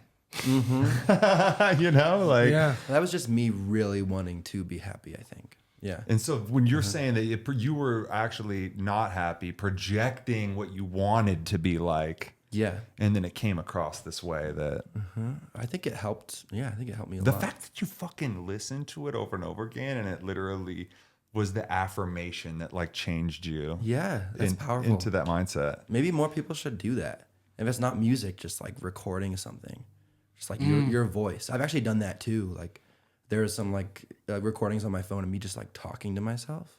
Sometimes I'll listen back to that and be like, yeah, that's right. And it'll help me. Wow. You know, we have the technology. I think that's the thing too, is that we all have the phones. We all have the ability to just pull down, voice record, hit it, go. When you're feeling the best. Or when you have an idea too. That's the other thing too, is you have an idea and you're like, oh, I'll remember that. Open your notes, write it down. Yep. You know, if you have a theme for a song, if you have something like in the same vein as like when you were saying like Burn in Hell, and you were like, oh, that would make for a great. I think you can learn a lot about someone if you look in their notes or look in their voice memos. Oh yeah. You could get some dirty, Oh, dark secrets. You would know exactly who they are. Oh, yeah. Maybe go there before the texts. Because And texts, they're still putting on a persona, and they're like, you know, they're like trying to impress people or Fucking be funny. hack, dude. Right there. He said maybe go there before the text. And if you go into notes and there's nothing there, that also says something. They don't think a lot. You know, or you're not using. They don't utilizing reflect. I mean, Or they got one of those fake, well, like those, like it's a calculator God. quote calculator. You click on it, you like, you know, type in like certain number. You know Yeah. remember And those? then opens up the real notes. Yeah, exactly.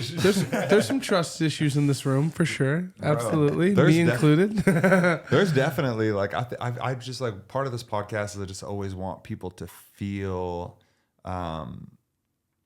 okay, just like letting all the guards down, right? Like I don't want anybody to ever feel like they need to be cool or like they need to be a certain way that's not who they authentically are.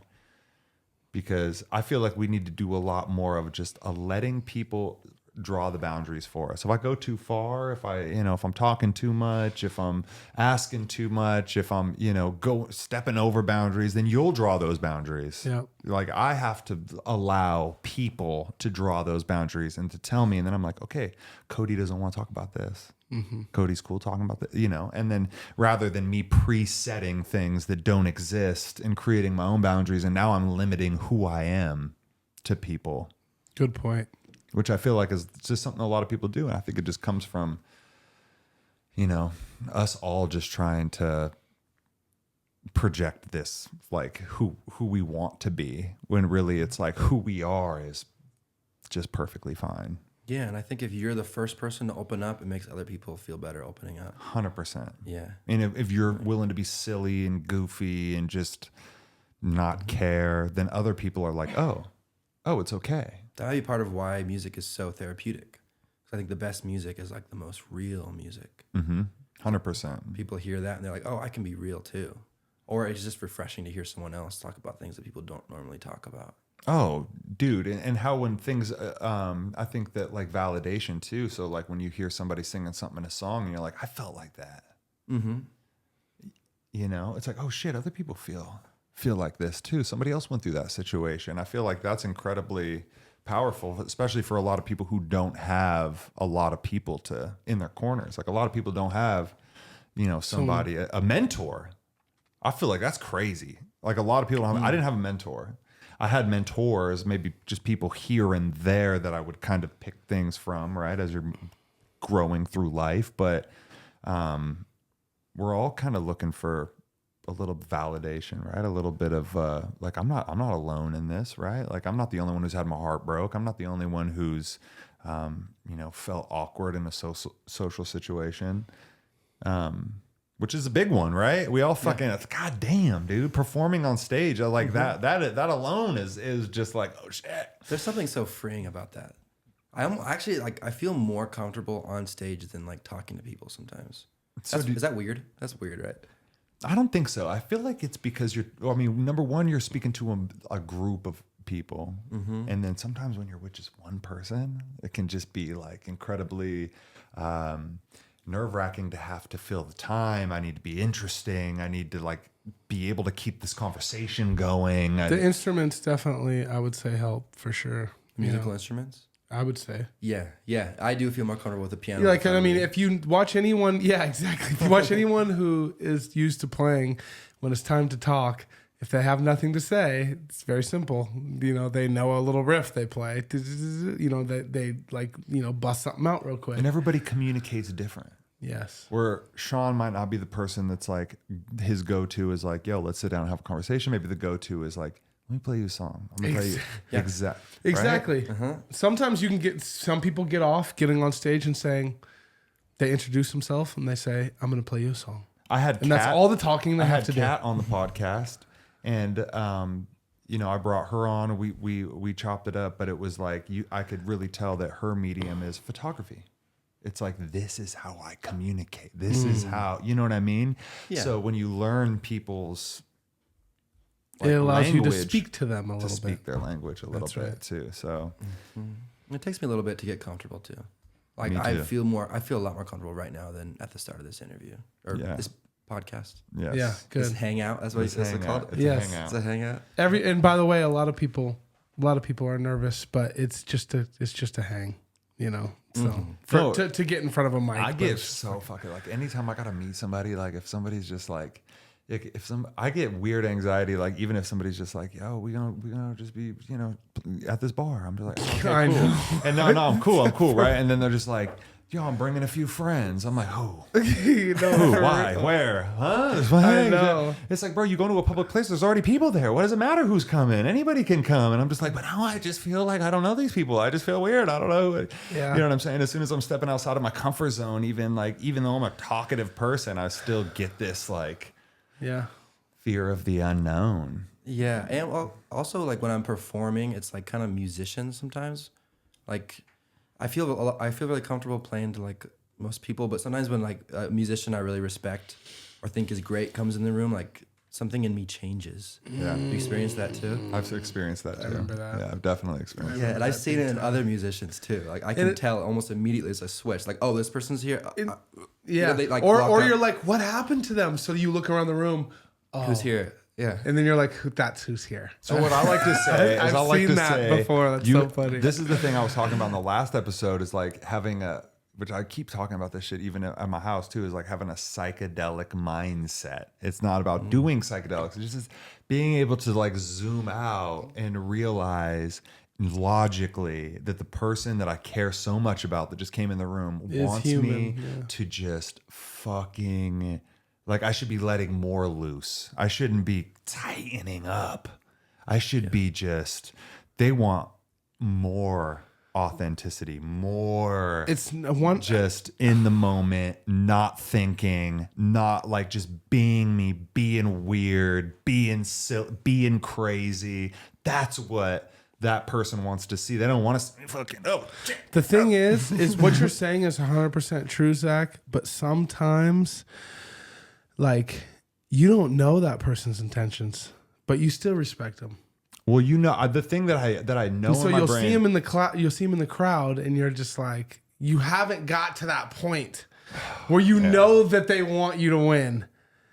well, I feel like I'm at a certain maturity in my brain right now where I'm like, They want me to win. I'm like, number one, the thing in my brain is like, if you're here, then you came to see Yeah. me. Yeah. Which means I need to lean in. Yeah. Right. Nice. And which is like when I was 25, I would have been like, I don't even know my lyrics anymore. I fucking, oh yeah. Why are you talking like that, dude? You don't talk. I would just be weird. How old are you? You want me asking? I'm 36. Okay. Hey, Yeah. 10 years apart. So for real, like that, honestly, the 10 years was like, honestly, I think it was like 30 for me. I'm a super late bloomer. I feel like I was the only child, kind of. Like I was raised primarily with no siblings, which I didn't think of anything at the time. And then when you grow up, you're like, oh, maybe that's why I am this way. But I feel like I was a super late bloomer, and it took me like a long time to tap in psychologically and say like, oh, okay, this is what this really is. Because I was always trying to put on all these, oh, I gotta, make everybody happy. I gotta just make sure that I'm cool and like people don't think I'm weird and that like I fit in, like, and then it becomes this thing where it's like, oh, not fitting in, doing whatever the fuck you want to, doing things people don't expect, and just being weirdly you is cool. That's what makes art so unique. Yeah. And that's why I love Go talking to off. people like you, man, because I'm so interested in not only the music that you make, but the way your brain works when as you're navigating life and creating this music. Because I know it's not a 9-to-5 job. This is something that you don't have to do. Yeah. I could make money and just keep doing covers, but like I feel like there's more. I have more to contribute to the world than just that. Which that's cool, and like a lot of people come to the piano bar and it's fun and it's a party. But like I have so many songs that I haven't even written yet, and I'm like excited about like what's going to come next. And like how I'm going to develop. Like actually I produce most of my songs, almost all of them. And so like I feel like I'm getting better at producing and mixing and playing new instruments. Like I've been learning how to play the flute. I like know the C scale now on the flute. And this is something you self-taught.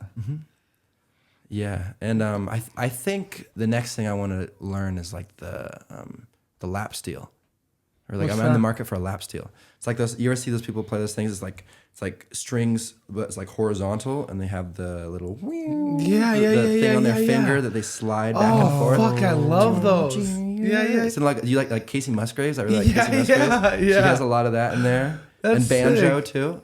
Like I feel like there's like so many like new ways to be able to use those instruments. And bend those sounds Yeah, and create your Sick. own, make them your own, like incorporate them into your new sound. And I feel like that's what's fucking crazy to me. Thinking about the potential of Shawn Stratte in Spokane and beyond. Do you feel like you need to like leave Spokane to kind of grow more, or? I would really like to go on tour. I've played on 2 cruise ships before, and I've like looked at those as kind of like tours. I did one that was based in Baltimore, Maryland, and another one in Galveston, Texas. Fuck. How So was far that? from home. Yeah, that was fun. Especially like the one I did last year. I was in Texas. That's actually where I met my girlfriend. That's a whole other story. But, Holy shit. yeah. And So what, like, how'd you get the gig? It was so the first gig I got. It was through this. I think it's like some agency. I think they were called Lime or something. And like that's actually the reason. That's the reason I'm a musician, because I wanted to go on a cruise ship. I didn't even think I was gonna like make money with music. You were just like, I just want to take a cruise. I was working on my demo reel. It's like a bunch of videos of me playing in actual public spaces to send to the cruise ships, so that I could get the job. So you had your eyes on cruise ship performing. What about it? Did you love, what about it? I think it was the destinations. You know, I like before that I'd never been to the Bahamas. The first one I did was it was Baltimore, and then we go. It was a 7-day cruise down to the Bahamas. So and, like what's 3 your different islands. ask? Like what is your obligation for the cruise? Play nights? Yeah, 6 nights a week, like 3 to 4 hours a night. Wow. From what time to what? It was like 9 to 12, or 9 to 1 if you want so to. you're off all day. You have a few more things to do. Like there are like some emergency stuff. Like you have to contribute with like their drills, and in case there is an emergency, you have to be part of like the help. You know. Oh, So to help you're- people out. Yeah. Yeah. So you're walking around looking like you're walking around in like entertainer clothes all day long. Like you're and being like, I'm the fuck, you're like, you know me, I'm the guy who plays the music. That was like people start to recognize you. They like, do. After the first or second day on the cruise, so much fun. I would walk around and like every person I'd be like taking out my headphones. They're like, yeah, piano bar, yeah. Like put your headphones back in. Oh, you're trying to like stay to yourself. Yeah. I don't know why, but I thought I'd just be the life of the party. Yeah, I'd be like on a cruise. I mean, I try to save it. I try to save it for the performance. Very You know, good. that's like. And then if they get anything, they get it after you're done. Yeah, I think it's I'm introverted that way. Like I love playing in front of people, but it kind of exhausts me. I could totally see someone thinking that you are arrogant. Like, you know what I mean? Like, oh, like he doesn't want to talk to us, but it's just like, no, he's just introverted and he's just trying to stay to himself and let it all out for everyone, you know? That's right. Yeah. And I got to play in the theaters there, which was really fun. Like they have like these full-on shows with dancers and stuff, and so I'd play like a 30-minute set, and I would throw in my originals there. That's when I started like. So did you know that was a part of the gig? Like when you were trying to get it, like that you'd be able to do that? I didn't really have anything envisioned. I just thought I would just be playing piano and maybe singing somewhere. I And didn't you're just know. going to the Bahamas. Like I'm gonna. This is gonna be this. I'm weird like this, but like, what does that pay? Oh, If you don't, should I tell mind me you? asking. I want to know. it's Like, about $1,000 a week. holy shit! Uh-huh. How long was it for? First one was 2 months. The second one was 1 month. That's Damn. pretty good pay, It is bro. good pay. That's pretty good pay. And I think it's because I think they actually have trouble keeping people. Because even though it's really fun, it's kind of a hard life. Like you don't get the best room, and like you're away from all the people you know, and it's like new, like people coming every time. I don't know. I think it exhausts a lot of people. They have a lot of turnover, I think. So in the 2 months, how many cruises happened? So it was 8. I think just 8 full cruises. Wow. 7-day cruises. I don't know why this is just so No, it's like blowing my entertaining to mind. me. And then what I did- 1,000 a week, Yeah. like I mean, like fuck. Playing Yeah, about music that. from, I mean, you said from about 9 to midnight, right? Yeah. 9 to 11, 12. There are a now I'm lot all of a of- sudden checking his bag. I'm Are you like, trying to learn piano now? well, no. I'm just an entrepreneur, and like I'm just thinking to myself, like, what it's all worth in the time. You know what I mean? Yeah. I'm mixing now the vacation with what my obligation is, and I'm just like, that's a pretty fucking good And gig. you were single at this time when you were out there Yes. doing that. That you met your wife that was cruising? I'm not married. I met my girlfriend there. Yeah. Cruising? Yeah. She was from Louisiana. She went over to Texas, and that cruise was to Mexico. And so she was just like, look at this guy. And I was like, look at this girl. Dang, that is awesome. And Look she at was Zach's like, just like, yeah. she was trying to move anyway. So like Oh. after we met, she's like, "You live in Washington? I want to move to Washington." And so like she lives here now, and Dude, it's going great. fucking awesome, man. Yeah. And how long has that been?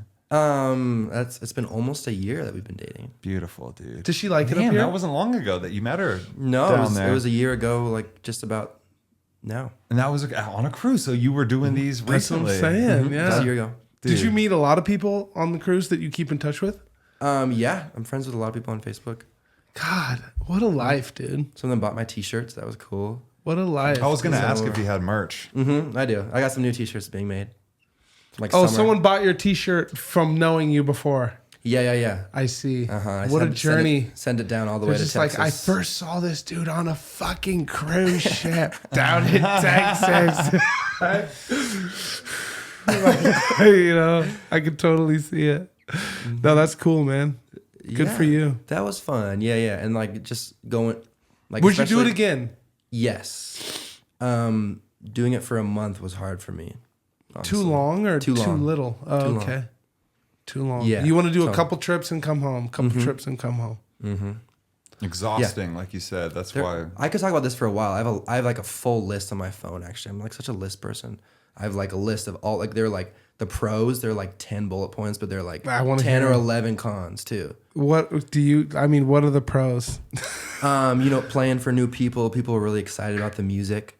I feel like there's like a good way to like stand out because there isn't a lot of music on the cruise ship, and they're kind of stuck on the ship. Yeah, they need Like it. a captive audience a Yeah. little bit. Like cool gigs, a good way to promote yourself. I had like a sign up. It said like listen to me on Spotify. I'd play in the theater for like 500 people, which was awesome. That was so fun. That was so fun to just play solo. You had to there. have been getting feedback. You remember you saying, I didn't get a lot of feedback after doing a live set. Like people, like you're right there. They had to have been like, oh, fucking, I love, that's fucking great. Yeah, and it was so fun to like start like on the first night to be like everyone's like unsure about you. They're like, who is this guy? That versus like the last night of the cruise where everyone's like, we're gonna miss you so much. Or they would tell me like they got there like I think 2 hours in advance just so they could have front row seats in the piano bar. Like, And this cool is the stuff like last that. few days of the cruise. That's stuff that I'll always like remember and be like, that's so cool that I got to do that. I mean, you really affected people in a way where they like got to know you. You know, I mean, when they're like, I'm gonna miss you. I gotta leave this cruise, and I gotta hang out with Shawn every night. Yeah, I just got a message like yesterday, like there's a picture of the piano bar, and they're like, I'm on this cruise again. It's not the same without you. Like, Dude, stuff I gotta- like that's really cool to like, Yeah. receive. So cool, man. Yeah, to have a talent to like captivate people like that is huge. You And- didn't say any of the cons though. Oh, you want to hear the cons? I mean, that's more than the pros, honestly. Internet, like you have to pay $4 a day for it, and it's like just social media. If you want actual internet, you got to pay by the minute, and it's like way more. Like, if you want to Google something or You're not something? close enough to the land, I guess, huh? Yeah, They okay. Just social media. they had like random cabin checks. Like So I'd be they're like, coming all through your shit. Like they're Yeah, coming that into your wasn't cool. room and That wasn't cool. Or like me trying to take a nap and then like hearing this really loud phone because the music manager's calling me because I have to like go to some meeting or do online trainings. There's a lot of like what's the word, like bureaucracy, I guess. was the music manager on the boat? Yeah. Okay. But would've he changed it. he was reporting to someone who wasn't. On the boat. Yeah. You Like made some sure to office. tell me that part. It's like that was a sticky situation after a while. It's like fuck that guy. I got in He's not trouble. even here. Like Yeah, I got in trouble because like there had to be 2 seats. The closest ones to me had to be closed because of like COVID regulations. And like while I was performing, people would come and like move the signs and sit there and be like, "There was no sign here." And you're Or just like, God damn it. and the music manager would come up and he'd be like, "Hey, why are people sitting there? They can't." And I'm like, "What am I supposed to do? Stop the song in the middle of the song?" He'd be Yeah. like, "Hey, move. I'm serious." You know, because Yeah. they're like drunk and they're just partying. Yeah, you're like, I'm gonna do my job. You do your job, bro. Yeah, well, Somebody need to move these seats and shit. I'm just singing. I'm here to entertain. What was weird is the music manager, though, he was in another band. So he had like, he was performing and he had to make sure everyone on the was fine. cruise? Yeah. Why is he wearing 2 hats like that? I don't know. That's gotta be I tough. don't know. He probably gets paid a little more. Oh, he got paid a little more. You said Probably. Yeah. Oh, he was getting a little more for sure. He's probably wearing 3 or 4. Nobody hats. wants to tell people what to do. I don't want to fucking tell. I don't want to tell I Shawn fucking that he love can't telling fucking. people what to do. Hey, you got to move though. Like I don't want to go up to an artist who's playing who just fucking killed it and be like, people. "Why do you got those people there?" Some people get a kick out of it. I just, as he said that, I'm like, I fucking love telling people what to do. I But hate like- those people. But like, you know, I'm not gonna tell people what to do if it's like not my setting. Well, and that's where it's just like when you get paid to tell people what to do and you don't want to. I'm the kind of guy that's like, I'm supposed to tell you what to do, but just like do whatever you want to do. No, do what I ask you to do, motherfucker. Like, I mean, in should've this worked kind on of a the setting, ship. we're talking about fucking, fun. Yeah, exactly. We're talking about fun. I would have been Yeah. pretty laxed. I know they were under a lot of scrutiny because I think the cruise ships like closed, like they were like all shut down for like several months. Mm-hmm. You know. For Oh, COVID this and is shit. This is post COVID. Yes. Ah, It was last May I did this yes. cruise. Which is still like pretty far removed, but Yeah. it's obviously still a thing. Mm-hmm. Well, that's interesting, man. I'm super intrigued by like, because especially having fans like from a place outside of Spokane, like being able to branch out of like where you're from. And I mean, I think it's like wild that you met your girlfriend like in Texas. It is wild. Look what the fuck you're in like the Gulf of Mexico. in the down there by Corpus Christi. I fucking love the Gulf of Mexico. I'm dude. cruising this It's year. Beautiful. You sold it to me. I got a buddy, dude. fun. I got a buddy. I used to know a guy, but I ain't talked to him in a long time. But he was gung ho about like his whole vacation plans were cruises. Really? We're saving up for a cruise. Do you know cruise line? I don't know a cruise line, but I know that he just fucking. What should we take? He was just always telling me to fucking go on a cruise. He's like, "You want to go on a road trip? Go on a cruise." He's like, "They got it. They got everything that you could possibly want." So like, did you? What was your company that you? It was went- Carnival. And I mean, Yeah, I think they're the cheapest. was it? And I mean, like, it looked. People were having fun. Yeah, they were having a lot of fun, and like We gotta go. People say like they're like higher end cruise lines, and I don't Yeah. think they have as much fun. And like, Oh, really? yeah, and actually, I think like it's better if you are a musician to go on the lower, because like they tip like more. You in general they tip more. It's like the higher People end. like put Because they get cash to in your have more bucket? fun. Yeah, I guess. Yeah, Yeah, they're just like, dude, I People get spending cash on the boat. I thought it was all like card. No, they got cash. Yeah. Oh, okay. I would do like a whole system. Like I'd be like, oh, this request had $20 on it. I'm doing this one first. I don't care about any of the other ones. This is the one I'm gonna genius! do. You're making, you're getting all sorts of tips in That's how that you bucket. get the tip right there. God damn, that's great. That's make it a hierarchy. I'm very jelly. So I do would you plan love on to do that. do you plan on maybe doing that again? I know you say you would want to, but like, is that something that you kind of plan on pursuing in the future? Yeah, I think so. That's kind of like you were saying. That's like a tour. Yeah. That's like, but then you would love to do like a tour city to city, proper Seattle, tour. like Where you don't have people like watching over you. Like it was kind of hard for me to like have the boss like that. He was pretty like tight in because I think he was getting pressure from higher ups too. kind of felt like a corporate gig, kind of. Yeah, exactly. Yeah, rather than you're out there on tour, kind of hunting and gathering out there. Also, on the cruise ship, there's a speaker in your room that they like make announcements on, and they'll make them like in the morning, and it'll be like just crew announcements, and they're like not relevant to you at all. Yeah. Like, bro, what? I sing. I don't work here. So now Like he's that. like putting stuff over by the speaker. Like, fuck that. God damn it. they're kind of jerks too, honestly. God damn I got it. yelled at a lot. Because you're getting paid. They're just like, man, we're paying you $1,000 a week. We're gonna be fucking kind of shitty to you. Like, why? Just We're going to be kind of shitty I'm here. bringing the beauty to this fucking boat here. With the $1,000 a week with room and board and food. True. But I think it's fucked up to like hold shit over people because you're like, Yeah, I'm not saying they were doing. Yeah. No, but I know. I'm just like that. I feel like that's how it goes sometimes. Is like it's just, oh well, we're paying this person so we can, kind of. I don't know. Some people maybe people get mistreated and they mistreat people. That's just the way it goes in business, I guess. And I think we have it really good in America, and I think a lot of countries know that, or maybe they think we have it better here than we do. I don't know, because like I just feel like there's a lot of animosity from other countries to like, oh, that kid's American. He's got it all. He's got a trust fund. Were there He's fucking good. Were there foreigners like Most people? of them were. Yeah, there were like I think like 300 employees on the ship. Holy I shit. think so. Yeah, and only like 5 were American. No Yeah. way. Whoa. Yeah, for sure. Wow. So that was a thing. Like they were all clicked up and you had to kind of get your way in. Yeah. I'm sure some people accepted you, but not everyone. Yeah, and another con is that like Carnival's kind of a sketchy company, honestly. They like employ a lot of like people from the Philippines and pay them very little. Like they fly the flag of like Jamaica or something, so they don't have to like follow like American labor laws. when you're out on the fucking the laws of the international seas. water. They don't really treat their employees like that. I don't think they give people who do housekeeping. I don't think they give them a day off, which is pretty messed up. 7 days. God, a that's week. super messed up, dude. They should Yeah, do that. man, it's fucking crazy when you're out there in international waters, like you were saying. Mm-hmm. You're just like you're out there, and you don't know. You're just thinking that the law. You're like, we're Texas law, right? What law are we in? We're in America. not in They're Texas like, nah, no more. man. Yeah, exactly. We're in the ocean. Like, wait, what's changed? Yeah. You know. You got a passport I with seen you, Captain don't you? Phillips. Yeah, exactly. I ain't trying to I'm the get- captain now. Yeah. Hell no, bro. I see that. You can't Yeah. jump out. That's the one thing that trips me out about boats. Is like if I'm in the, you got me.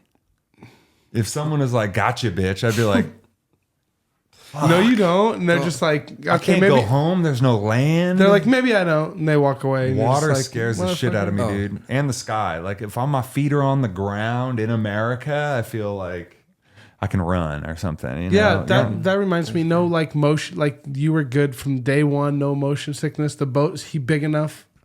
My first cruise, no, I did get motion sickness. Oh, okay, because that shit would fuck me up too. That would be no like way. the fucking thing for me. You know, is the motion sickness. It was just stomach aches, really. Oh, But- you didn't like. It wasn't like you couldn't bear yourself. Yeah. Okay, that's good. But like, I think I've gotten better at that.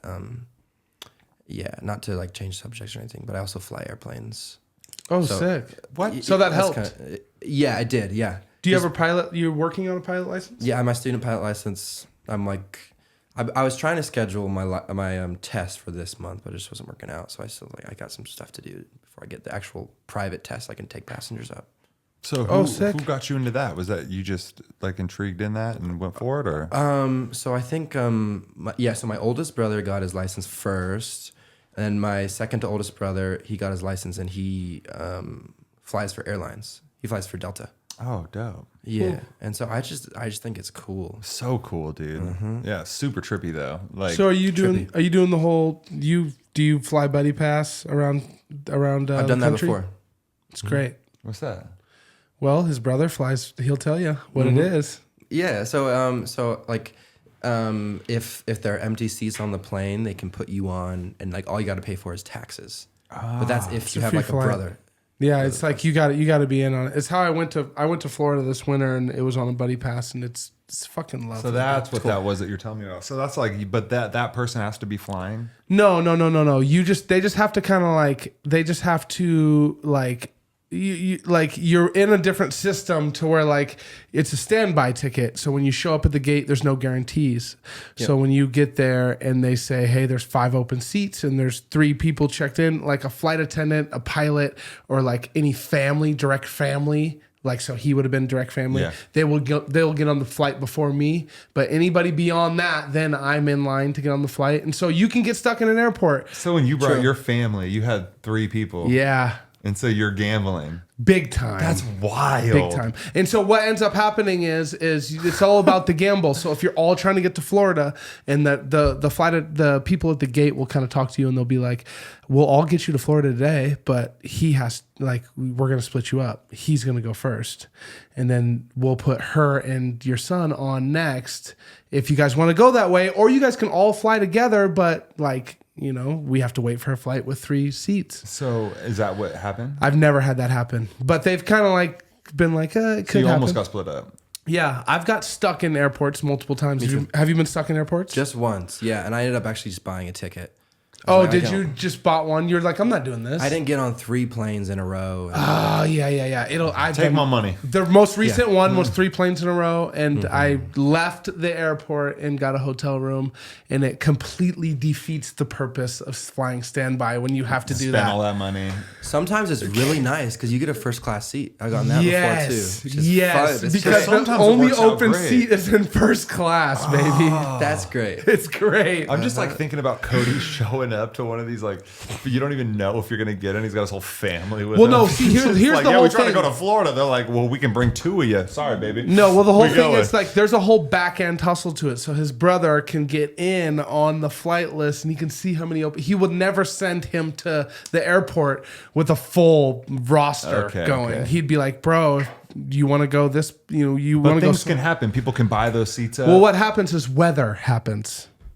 So the day before it rains, it snows, flights get canceled, then those people who got canceled get moved over to your flight as you already have planned everything around this flight where there's all these open seats.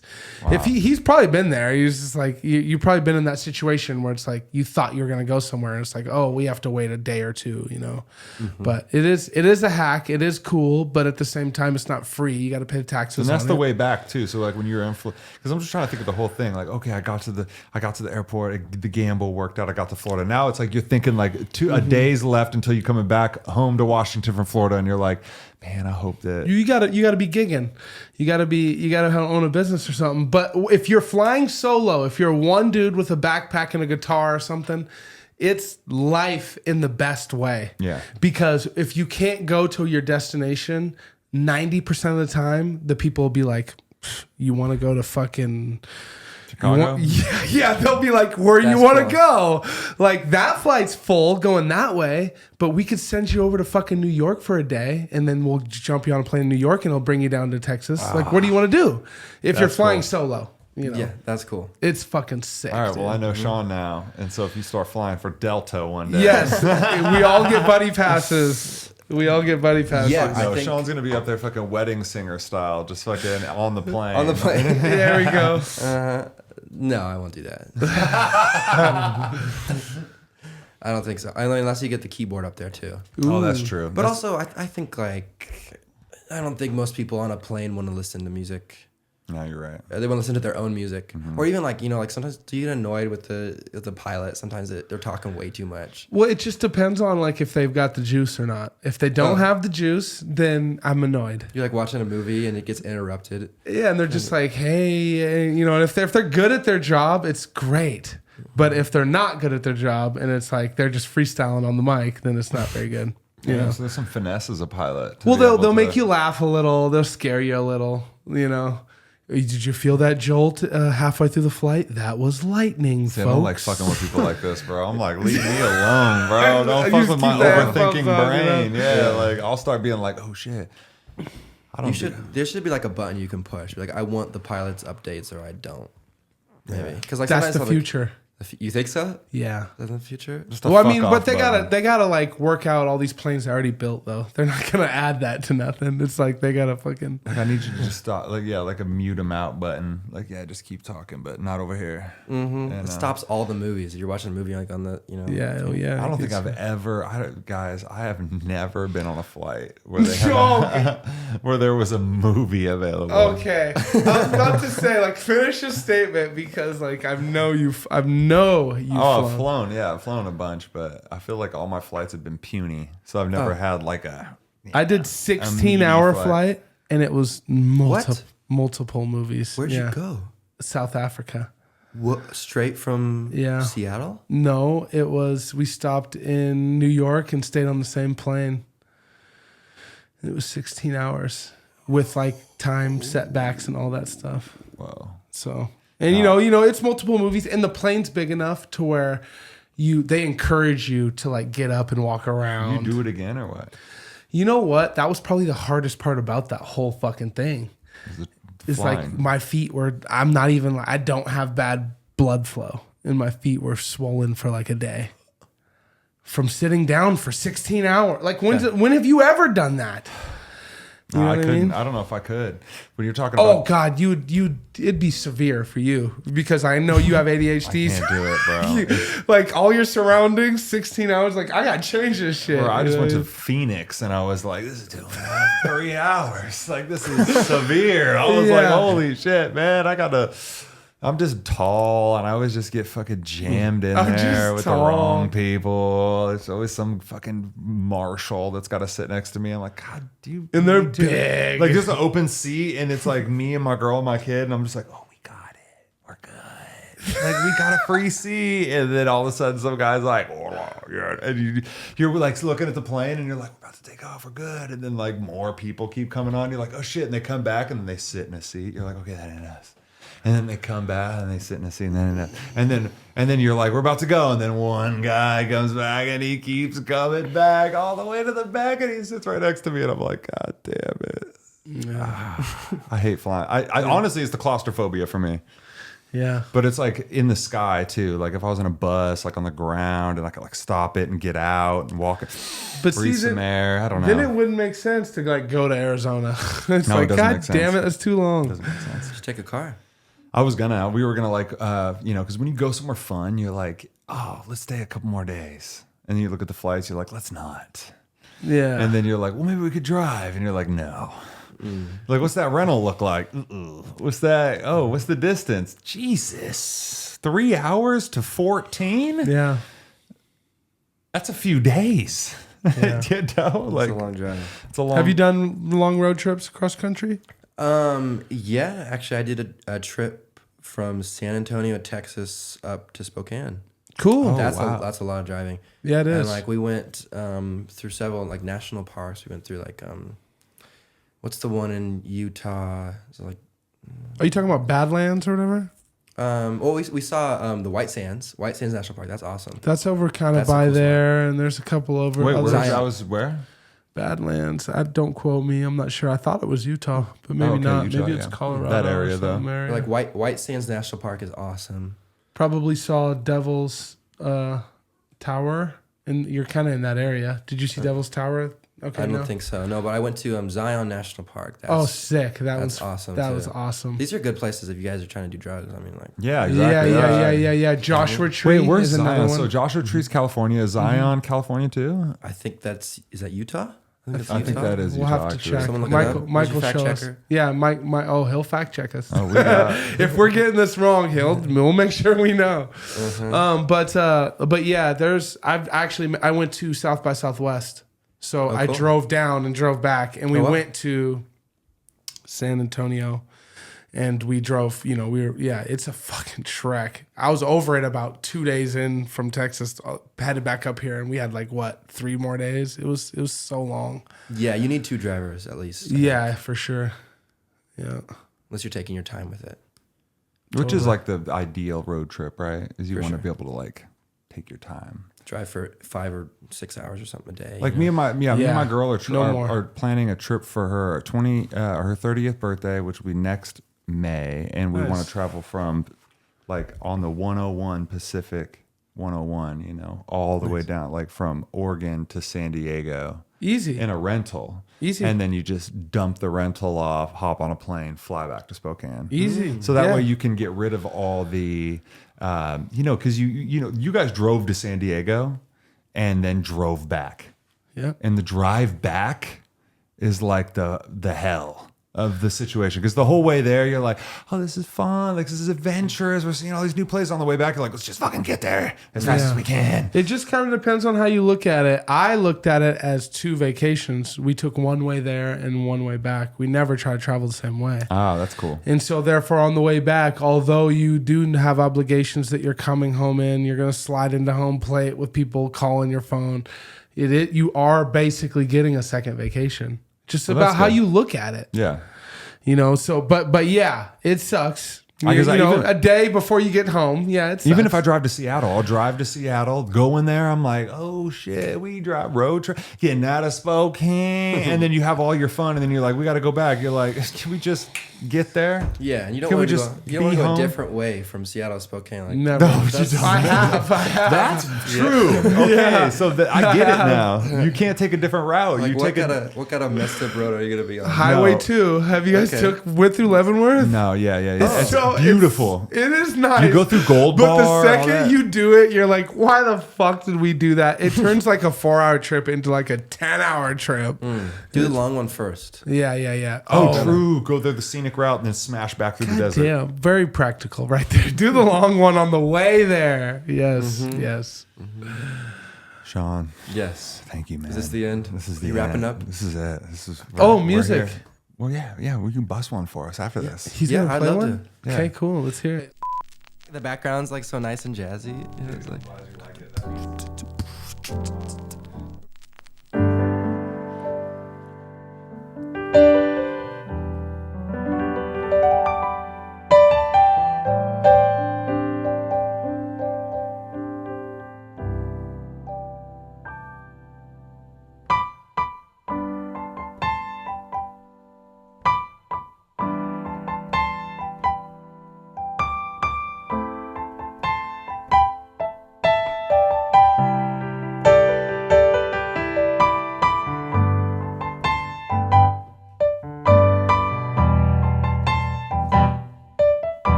the future that I would live. And I'd always see me all grown up and happy with a girl like you. And I spent such a long time just trying to find someone who would fit my life. And now that I've found you, babe, I know that I'm gonna stay true. So let me tell ya, I don't wanna love anyone else, no. I don't wanna hold anyone else, so won't you just come over here and let me love you. And if you feel like I want someone else, oh, you can tell them that they can go to hell. Baby, just come over here and let me love you.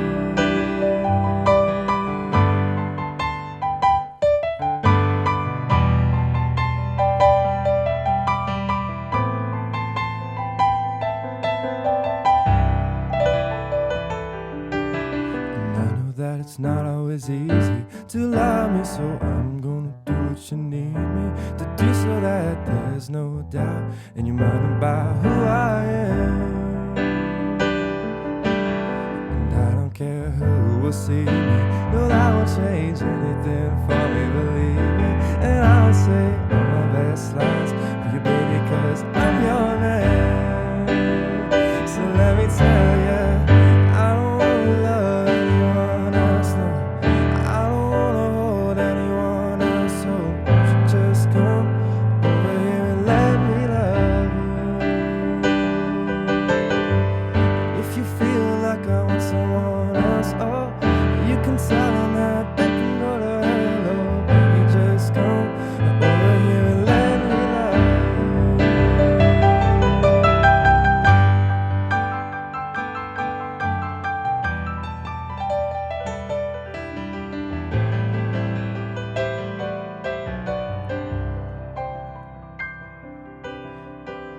I don't wanna love anyone else, no. I don't wanna hold anyone else, so won't you just come over here and let me love you. And if you're feeling like I want someone else, oh, you can tell them that they can go to hell, oh, baby, just come over here and let me love you.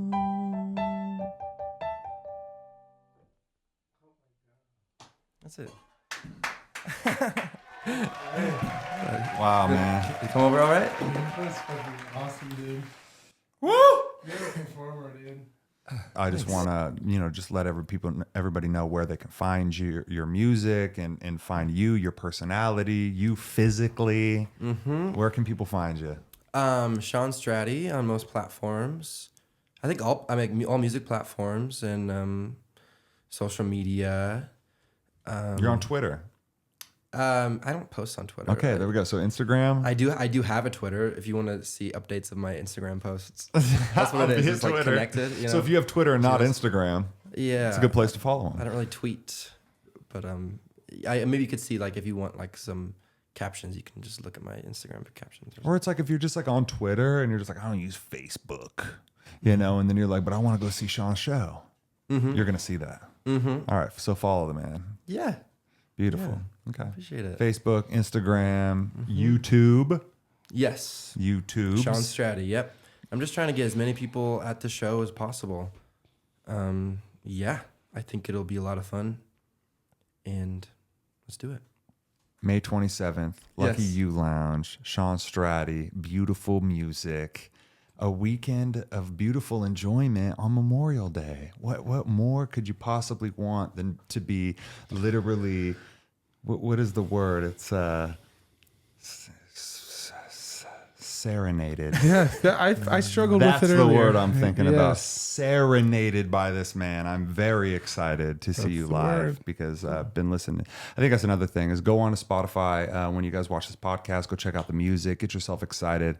Come down to the show. See it live because I've been listening to the music on repeat. I've been listening. I've been falling in love with different songs.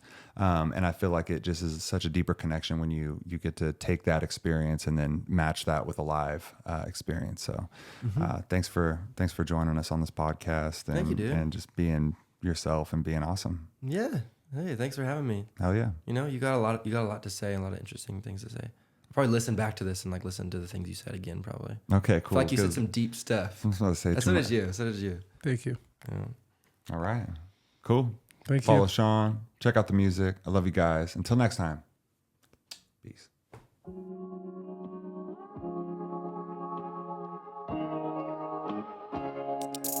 Yo, I'm just happy to be here, breathing this fresh air, living my best life, even when the shit ain't fair, even when the love ain't there. Yo, I'm just happy to be here, smoking some good weed, not thinking what could be. I'm just here in the right now, doing me till it's lights out. Yo, I'm just happy to be here. Yeah, cause I know that shit could be worse. So what I spit in these verses gon' make some history first. Show 'em I'm happy to be here, I'm living my best life. Yo, you living without fear, You wonder what that's like like a breath of some fresh air. Yo, I'm just happy to be here.